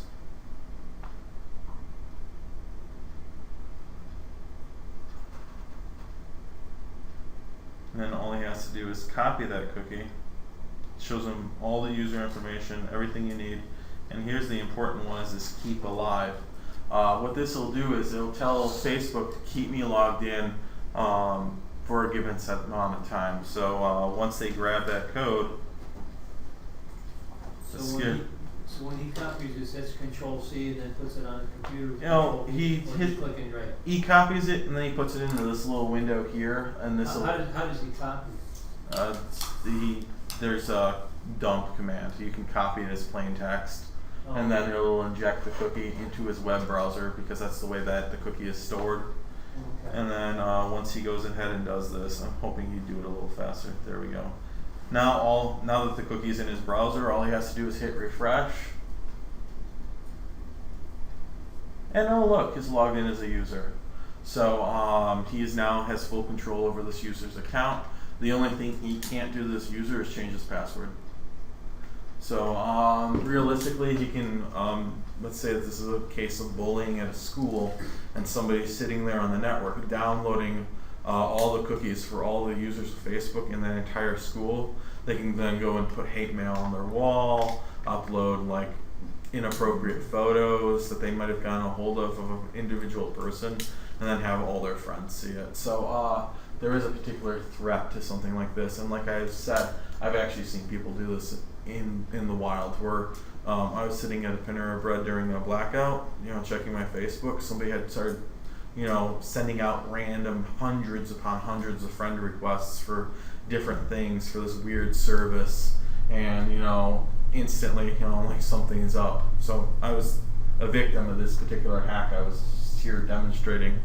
And what I did was I fired up Wireshark, same program that the hacker's using, and realized that 2 users were logged into the same PC.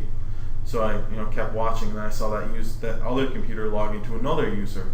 And at that point, who's the person that's hacking. And I ended up writing a report for that user's MAC address. So I don't know who's been here for the other security class. I went over that in pretty good detail last time. So that's the actual hack. So it really doesn't take much. These tools are out there for these hackers to use on a regular basis. They're freely available. Some of them are even legal, and it's really scary how easy it is to use these.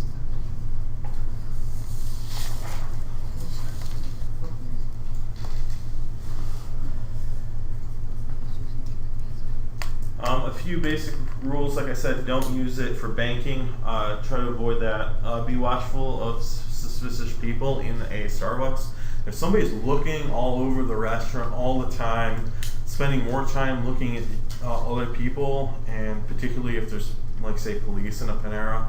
I don't know about you guys, but we have one over on Dempster in Niles where they're there all the time. If somebody's acting really suspicious, like just looking at employees being all weird in the corner, they're probably up to something, and you report them to the staff. And if you see anything, tell the staff this person's acting strange, and I advise you to stop doing what you're doing and leave.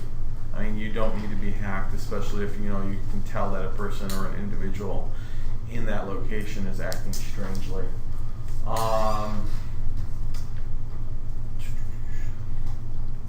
Don't sign into unknown networks. At Panera Bread, there's a Panera Wi-Fi login. If there's another login that says free Wi-Fi, there's probably something up.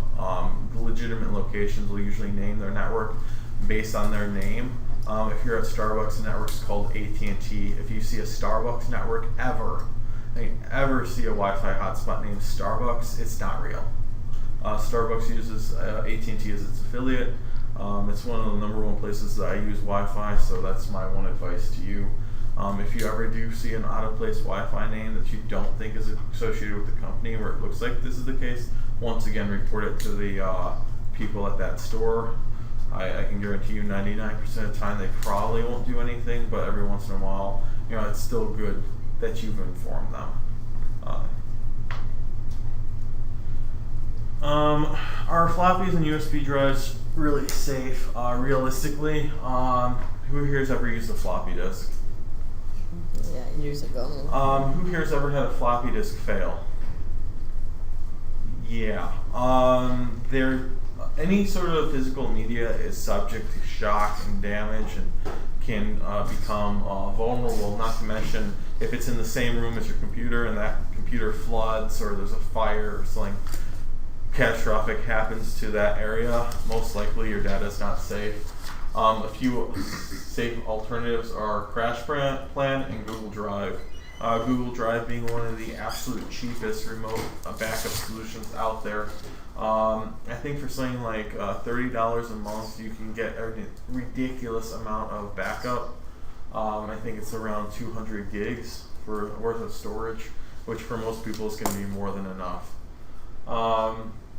I highly recommend having a physical backup on, say, a portable hard drive or something, and keeping it in a fireproof safe. But keeping in mind that that drive is still going to be susceptible to damage. Whereas if it's in the cloud, we're always offering cloud solutions to people. It's going to be safer because then you're relying on an entire company to store that information. So a few things to keep in mind. These options are stored on encrypted systems so other people can't see your files. They're stored off-site, so they're not going to be on your PC anymore. They're going to be safe in the cloud. You can access this information from anywhere. So if you go out of the country or out of the state and you need that valuable file and it's stuck on your home computer, it's not going to be doing you any good. If it's in the cloud, you can access it from anywhere. Yeah, all these devices, floppies, USBs, and laptops are subject to damage.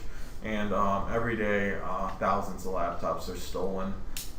So that's just something to keep in mind. One thing I'm going to advise, you have no idea how many times I've been at Panera Bread and seen people just leave their laptop on the table. Yeah, seriously. They just leave their laptop on the table, walk away to the bathroom, or go get food. Don't do that. Just put it back in its case, take it with you. That way nobody's going to steal it, have access to all your personal information, and then you've lost all that really sensitive data. If it's in the cloud, can that be accessed also? Can that be, corrupted? It has that SSL encryption, so like I said, it does have that point of security, and it's going to be much safer than if it's stored in a physical location. Then Google's pretty trustworthy as far as data storage. They have one of the highest uptime rates for any provider. Safe online shopping tips. Golden rule. If it's too good to be true, it probably is. So if you're looking for a MacBook computer and you find a website that's selling that same model for $100, they just want your credit card information. If you're looking for something for a particular pair of Air Jordan shoes that cost $400 or $500, and there's just sites selling them for $30, it's probably not true. A few good places to shop: Amazon, eBay. There's a couple of other ones on Google Shopping, but I don't recommend going that route unless you really trust the source. Also, if you're ever shopping online, try to use PayPal because it does give you that extra layer of security. But like I said, make sure that site you're shopping with is secure because they might be trying to get your PayPal information also. So just be cautious, be vigilant when you're searching online. Only use trusted sources. Honestly, when I purchase things online, I only buy them from two places: Amazon or eBay. I also use Newegg, but that's selling. I've heard of what is Newegg? Newegg is an electronics retail website. It's one of the cheapest places to get electronics. That's been kind of up for debate lately. Their prices have been kind of fluctuating, but they're also a good option.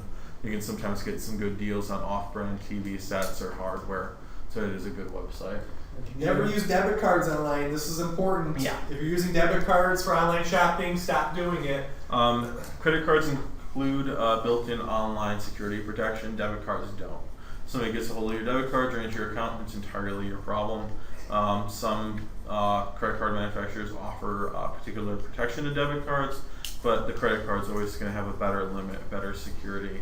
There's no reason people need direct access to your bank account. Please use a credit card because it does offer that extra layer of security. If a website sounds like it's fake, please don't use it. This service down here, reseller ratings, if you're curious about some shopping website that someone says, hey, I bought this off this website, use this site to buy this or this, you can research any public shopping website on this particular ratings website here. It's called resellerratings.com, freely accessible, and these are legitimate people that put up reviews and they tell you, is this a shoddy service or is this actually a legitimate good company to do business with? Do your research before you do business with any of these third-party shopping websites that you haven't heard of. Yes, please use Google as much as possible just to validify these sites. One last thing, Don't follow links in the email to sites that ask you to buy things. Go to that site directly. Also make sure that you trust that site. Is there a safe way to use eBay? Yes. When you're on eBay, and this is less from a security standpoint as it is a, just making sure that you get a good product on time. With eBay, you want to have the member that has the highest percentage of good feedback, and make sure that they have several feedback scores. So if somebody has 10 items that they've sold and they have 100% feedback, that's probably not the most reputable source to get it from. But if somebody has, say, 2,000 and a 99.9% feedback rating, they're probably a slightly more valid person to purchase from because they've built up that history. You want as close to 100 as possible. I say if it's below 99.5 or 99.2, I wouldn't purchase from them. It gets really bad when they have like 89%. There's a good chance they're probably going to scam you. Restrict purchases to the U.S. sellers. I have mixed feelings about that. There's a lot of people in China that do sell good products. The thing to keep in mind is that it's going to take you a month to get them. So restricting it to U.S. sellers will get it to you faster. Never buy from sellers who use payment methods other than PayPal. PayPal is the only accepted method for purchasing products on eBay. And if somebody sends you an email asking you for an alternative like a cashier's check or something, just turn them down immediately, report them to eBay and be done with it. Always use credit cards when paying, don't use debit cards. Research your seller before bidding. Many times you can't undo your decision. I've actually had pretty good success with actually getting people to turn around and buy if I accidentally bought two of the same thing. But do keep in mind that the second that you hit that buy button, you're technically committed to that item. The seller isn't always going to be so friendly about it. Go ahead. What would you repeat what you said a few seconds ago about if somebody has 10 items? Make sure the seller has built up a reputation for selling multiple items. If somebody's a new seller, they're not as reputable as somebody that's been around for 2-3 years and has sold 2,000 things. Oh, okay. I wish you hadn't said that because I'm just getting started. That's great. The other thing, super low prices on name brand denoted stolen items or knockoffs. If you go on eBay and there's a Coach purse for $15, something is terribly, terribly wrong. Coach purses run about $200 to $400 each. Sometimes I've seen them much higher. The other thing is, a lot of times I wouldn't buy a Coach purse from eBay to begin with because many times they'll sell almost legitimate looking knockoff.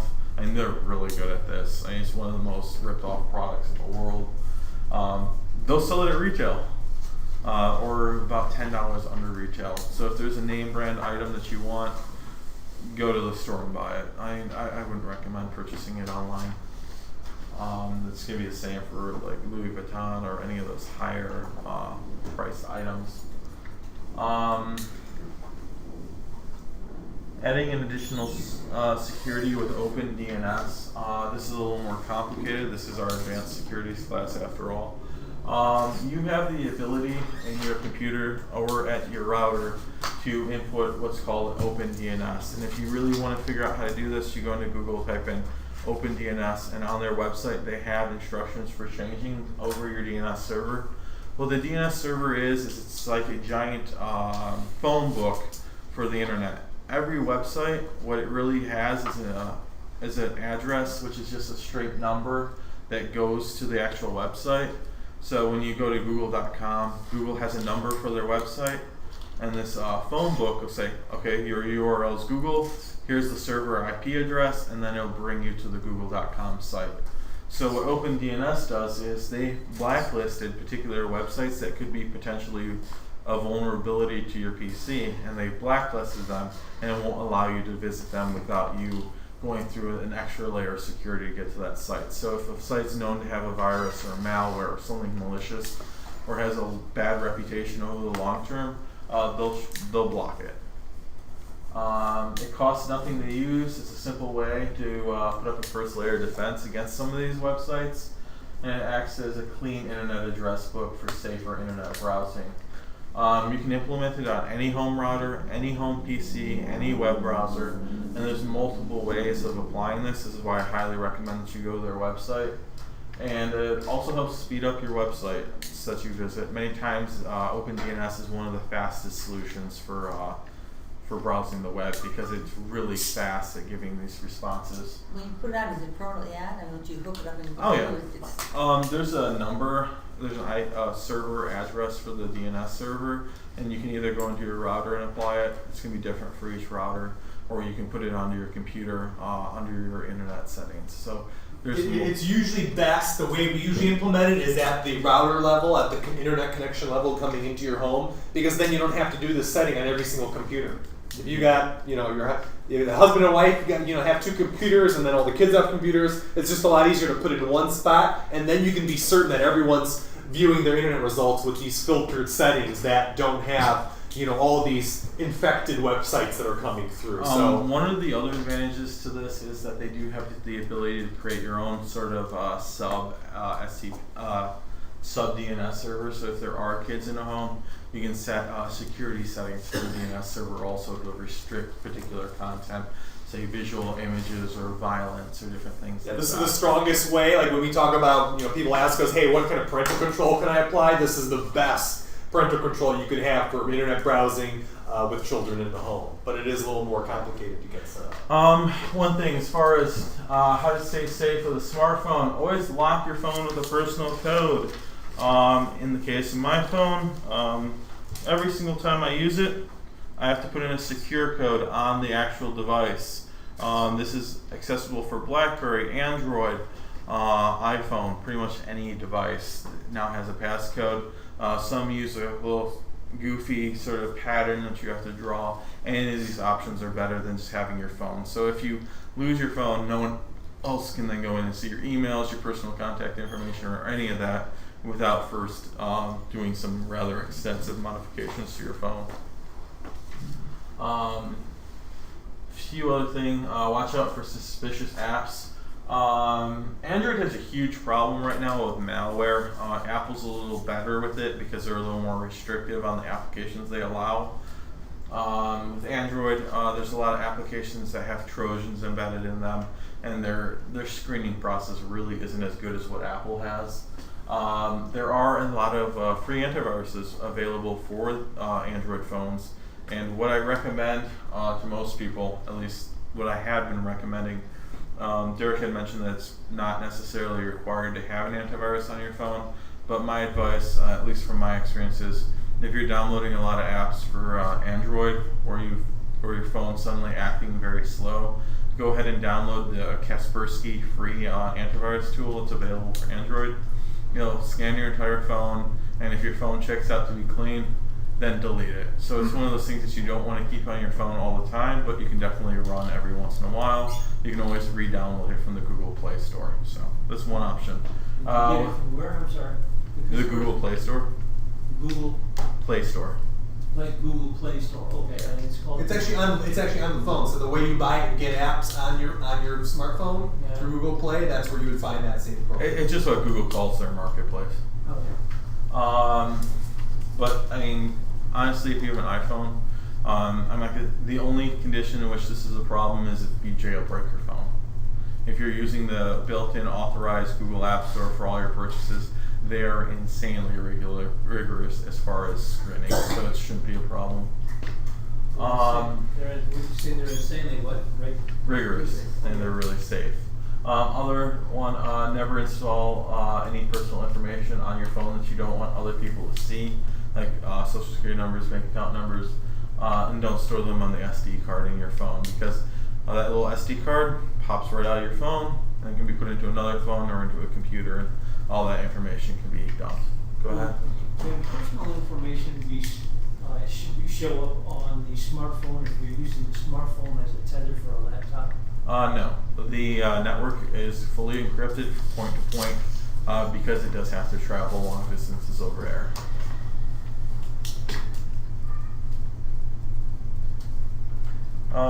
One last piece of advice that we give to everyone at every securities class, at every apps class, pretty much every class we teach. stop using Internet Explorer. Who here uses Internet Explorer on a regular basis? Sometimes. Okay. Who here uses the AOL browser, or the AOL actual program? Okay. If you're using the AOL program, you are using Internet Explorer. Internet Explorer is a very insecure browser because it has many security holes. The way that Microsoft built Internet Explorer is that it is embedded deep into the Windows system. If something infects Internet Explorer, your entire computer is infected in like moments. What we usually recommend is the Google Chrome web browser, and the reason we recommend it is because it is anything but embedded into your system. Actually, every time you load up a website, it brings it up in what's called a virtual sandbox. So that website is on its own, isolated from your computer. It can't make changes to your system. And if who here's had a movie or Flash player crash on them before?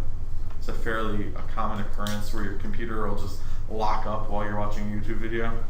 What this will do is, because that page is sandbox, if Flash player crashes in this one window, you just hit the X, reload your video, you're fine. Your entire computer will not blue screen and crash out.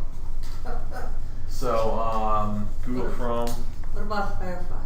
Firefox, it's another good browser, but what we've realized over the past couple of years, it doesn't have that same security layer. It's a very good browser for a lot of things if you're really into customization, but if you need a good all-around browser that has a lot of good applications built into it, I highly recommend going with Google Chrome because it is the safest, fastest browser. Firefox tends to get very heavy, and when I say heavy, after you start opening about 5, 6, 7, 8 websites at a time in Firefox, it starts to bloat the computer very heavily. It's a problem they haven't been able to resolve yet. Google Chrome doesn't experience that kind of issue. The thing is, Google Chrome doesn't start allocating resources until it needs them. With Firefox, it allocates a certain number of resources for every window. And realistically, it should be able to recycle them all because you're using the same elements multiple times. With Google, it loads all this stuff once, and then you don't have to worry about it again. How do you do that?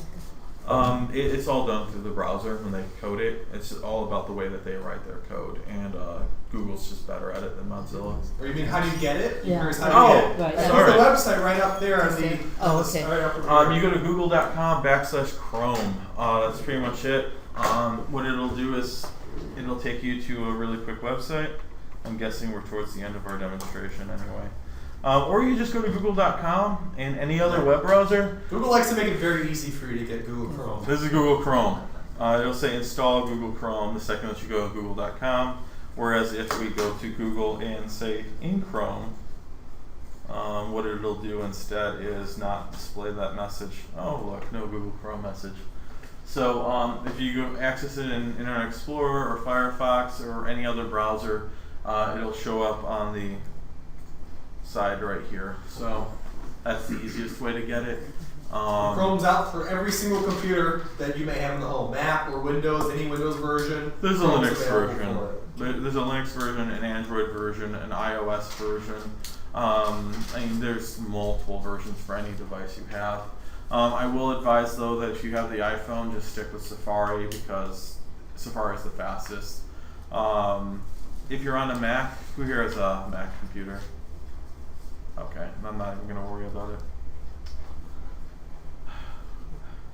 What were you going to show us earlier in the middle of class when Mr. Logar said we're on short on time? Alright, well, we're on the topic, so here's what we're going to do. If any of you have Yahoo,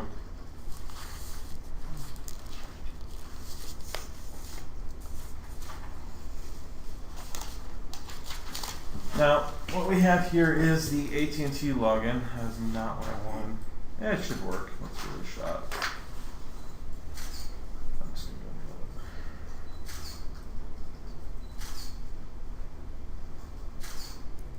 go okay, we're just going to use the actual one.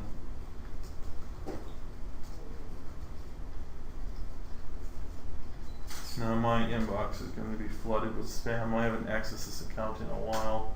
This probably isn't even the right password. Oh, it is.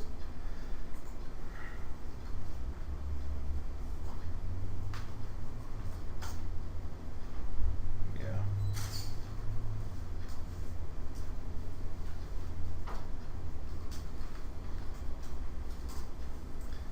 It helps if you remember the passwords for your email. So like I said, I hardly ever use this one.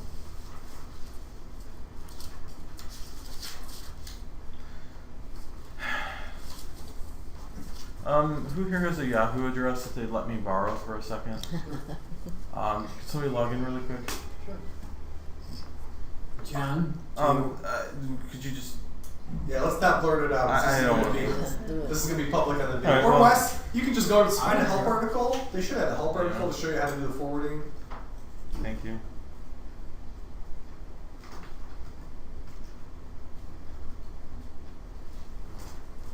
We should have pictures of it.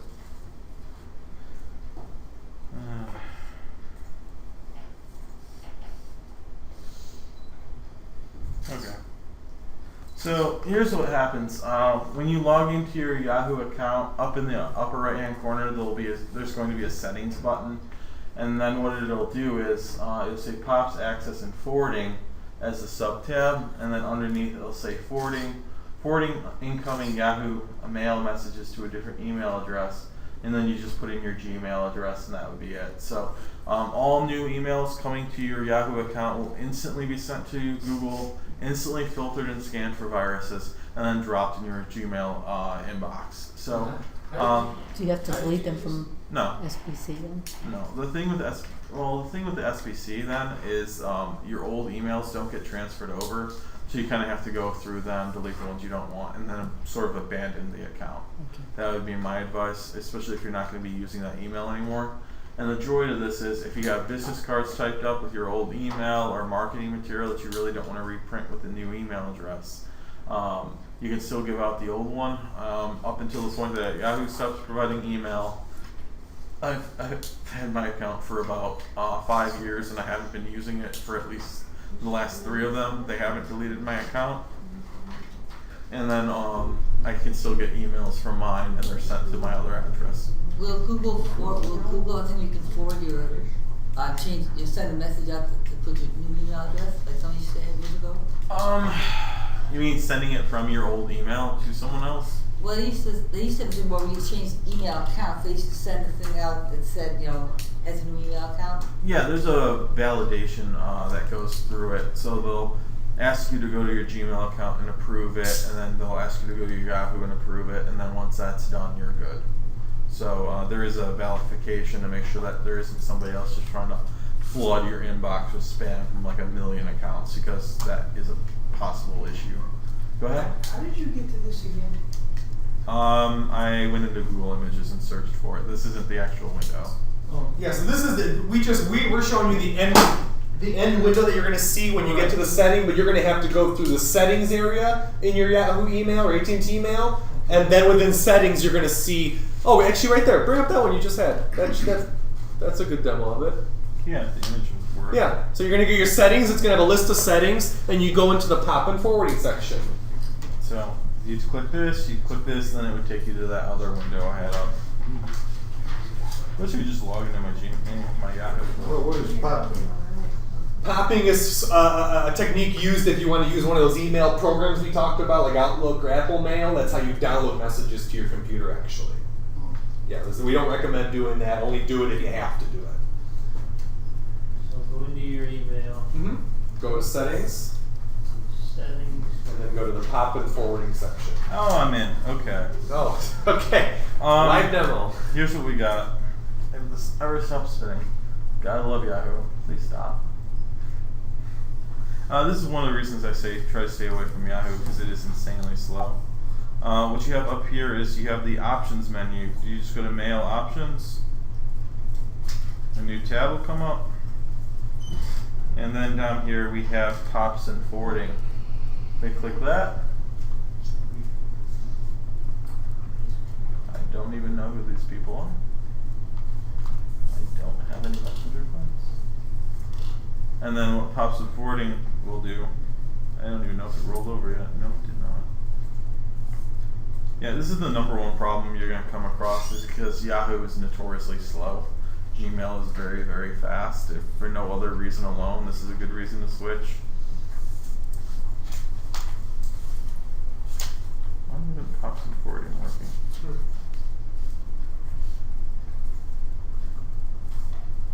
the setting's not working, but once you do get to that screen popping forwarding, if you can get to it, you can then put your email address in like it shows there to set up the forward for yourself. And every service offers this. Comcast you can forward, AT&T you can forward, AOL you can forward. Every service I believe has the option to forward mail. So you can set it up, push those messages off to a new Gmail account for yourself, and use a nice new safe, secure service like Gmail, but still receive all your old messages from your old provider. I don't know if Yahoo's, God forbid, they've gone back to their policy of charging you for forwarding access. But if they are, I mean, that kind of just tells you what sort of company they've become. They were charging $15 for forwarding, then they got rid of it for a while. I'm really hoping that they didn't go back to that policy of charging people for something that should be free. How can you find out? If it doesn't work on yours, they're probably charging for it, and then there's a way that you can pay $15. I'd recommend paying it just to kill off the service, because I mean it's really unprofessional for them to be doing that. What was it, their question? Or someone else that had a question? Yeah, go ahead. The setting again, go to email, options. Option. Yeah, and then there's an options area. Mm-hmm. Options or settings? Options, apparently. The settings was for the old interface. The new interface that Wes showed, which most people should be on if they have Yahoo, it'll be called options now. They're changing this all the time, and it really is a really slow system. I don't know why you need a super colorful background every time you read your email. Any other questions about anything that we went over today? It's the open ground for anything. This is not a question, but save an old computer and you haven't used it for years. It's like it's sitting in the corner. You want to give it away. Do you still have to clean it off? Oh, yes. For years, or is it everything gone? Yeah. It's still on there. Yes. Yeah, you have to clean it. Even if it's not plugged in or anything, it's still like you just lay in the corner and plugged in and just sitting there. It still has all stuff on it. One thing that we do offer a drive cleaning service. We'll take any computer that you have. We'll clean the entire hard drive, and then we'll either give that back to you, or if you want, we can donate it for you as well. On those like there's a spot in this north where they have it, where they recycle things. They take old computers. They're supposed to clean them before they dump them. Do they actually clean them? Or? No. I'd be careful with them, because I've heard a lot of horror stories about these places that say they do it, but the real truth of the matter is they don't have enough staff to manage cleaning all the machines that they receive. So while they may say they do it, I would be very careful with giving the computer to them with that information. So every 5 or 10 years, when you get a new computer, that's part of the way to. You have to wipe it clean and then recycle it or donate it. My advice would be, if you were to grab our card from the back, we'd make sure that your drive was wiped and donated. If you want the drive back, we do charge a small fee for it, but if you were to just straight up donate it, we'd make sure that it got to the right place. And you would clean it up. Okay. Yeah. And So never give a third party, even if another family member, don't give them an old PC that has your old information on it, because you don't know what could be still sitting there under the hood that you may think you have gotten rid of, but it's still there and accessible by some other third party. So remove the card from it. Remove the what? Remove the cartridge from You can. Honestly, even if you remove the hard drive and throw it away separately, somebody can still get a hold of that hard drive. I definitely recommend having it professionally wiped. Yeah, all that's going to guarantee is the person who gets the computer is not going to get the information, but if you lose that drive or you give it to someone else, any technician can still plug that in and get whatever they want off of it. So that's not, it's safer, but it's not 100% safe. So same thing with phones too, then, if you have phone, same thing. Actually, we had it on our phone slide. If you're going to sell or give away or toss out, recycle your old phone, you want to make sure that you go through and do a factory wipe. It's called a factory wipe or a factory default reset, and that will go ahead and that will wipe away all the old information on there. Never give away a phone without doing that same process, because that could be very dangerous as well. What if the phone's well. no longer charged up? I mean, like it's not when running. You don't even have a charger, so it's like dead. It still has stuff on it. Yes. Even if the phone is not functioning properly, someone else can plug that phone into a computer and dump all the information off of it. So even if the phone is broken, it's still a security risk. There's two options. You can either, like Derek said, reset the phone, or my personal favorite is to grab a sledgehammer. It works. I mean, it's a tiny little electronic device. Well, they ask you to donate your old phones for it to use, but then you're just afraid to. Here's the thing: if it's through Verizon, I know Verizon has the battered women's donation service, and that's a really good charity. They're usually pretty good about the security. That, and anyway, you have a pretty good idea who the funds are going to. But if you're doing one of the drop boxes, like I don't know who does, like Radio Shack and some other places have drop boxes, you need to make sure you do it before you give it to them because they don't have that kind of standards that Verizon or some of the telcos. One other good option: go to the post office, grab a green bag, drop it in there. The post office will take care of it. You hope that the government isn't going to do you wrong. So I don't know. Yes. I don't understand because I'm old exactly how PayPal works. Could you explain that in 25 words or less? PayPal is very quickly. PayPal is a service that you sign up for.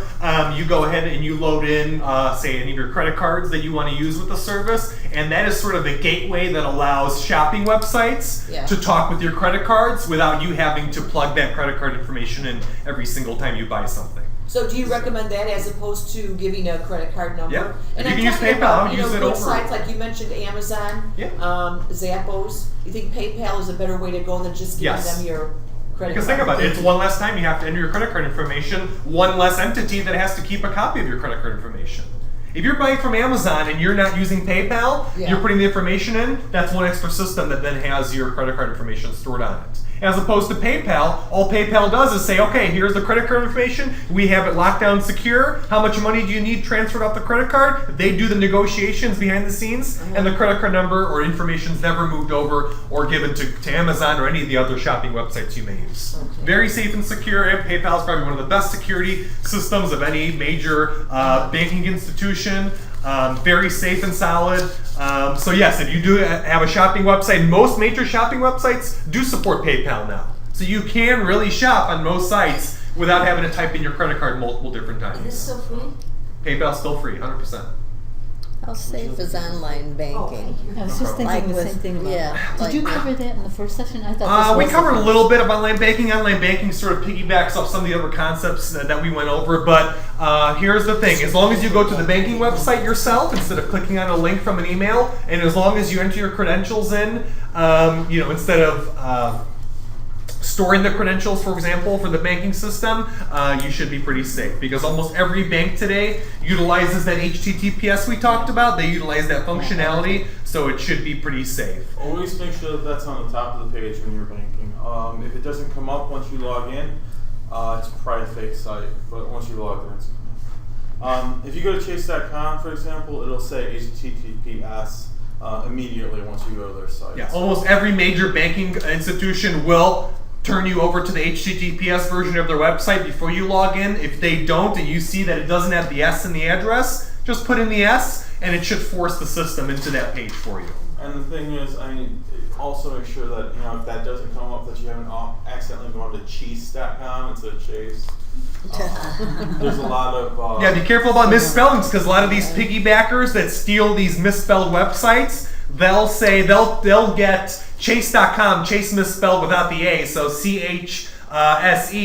They'll steal that website, so then try to get anyone that tries to go to Chase but misspells the website. So be careful when you're typing in your banking website address to make sure it is what it's supposed to be. Yeah, that's enough for you to go to do the online banking. But you'll notice, if you go to one of those bad pages, you'll notice, just like we showed that phishing email that looked off, the spelling was off, the English was off, the kind of things they were asking for looked goofy. Just be mindful of that. Common sense is one of the best things you can use when you're doing anything online these days. You mentioned tethering earlier, where you can hook your phone up to your computer? Yeah, I wish I had our VGA cable with us today. We don't. I'll give you guys a live demo. But just to show you. My phone has what's called a personal hotspot, and it turns my phone into a router. And all I have to do is, it's usually an extra $20 on top of your existing service, and it uses your existing data.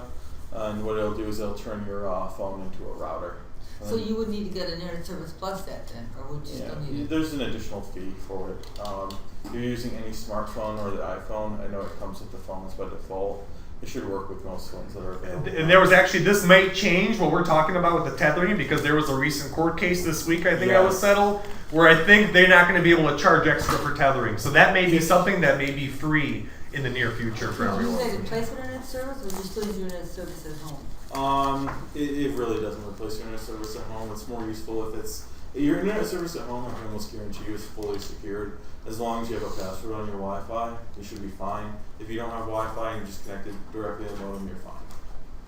You wouldn't want to use it as your main service either, because the amount that they cap you at, the amount that you can use on that service, is so slim and so small, you'd probably hit that limit within about 4 or 5 days of using it as your main connection. So I don't really recommend it. Here's what we do for every class. We're giving away both, right? Yeah. All right. Every class we do, we give away a tank top and a T-shirt. Now, the requirements for winning the shirt are pretty simple. I'm going to ask you guys a question from our class. Whoever can answer it for me gets first choice as to whether or not they want a tank top or T-shirt. First person that can tell me the best browser that we recommend. Google Chrome. Okay. You T-shirt. You've come to enough of them, so.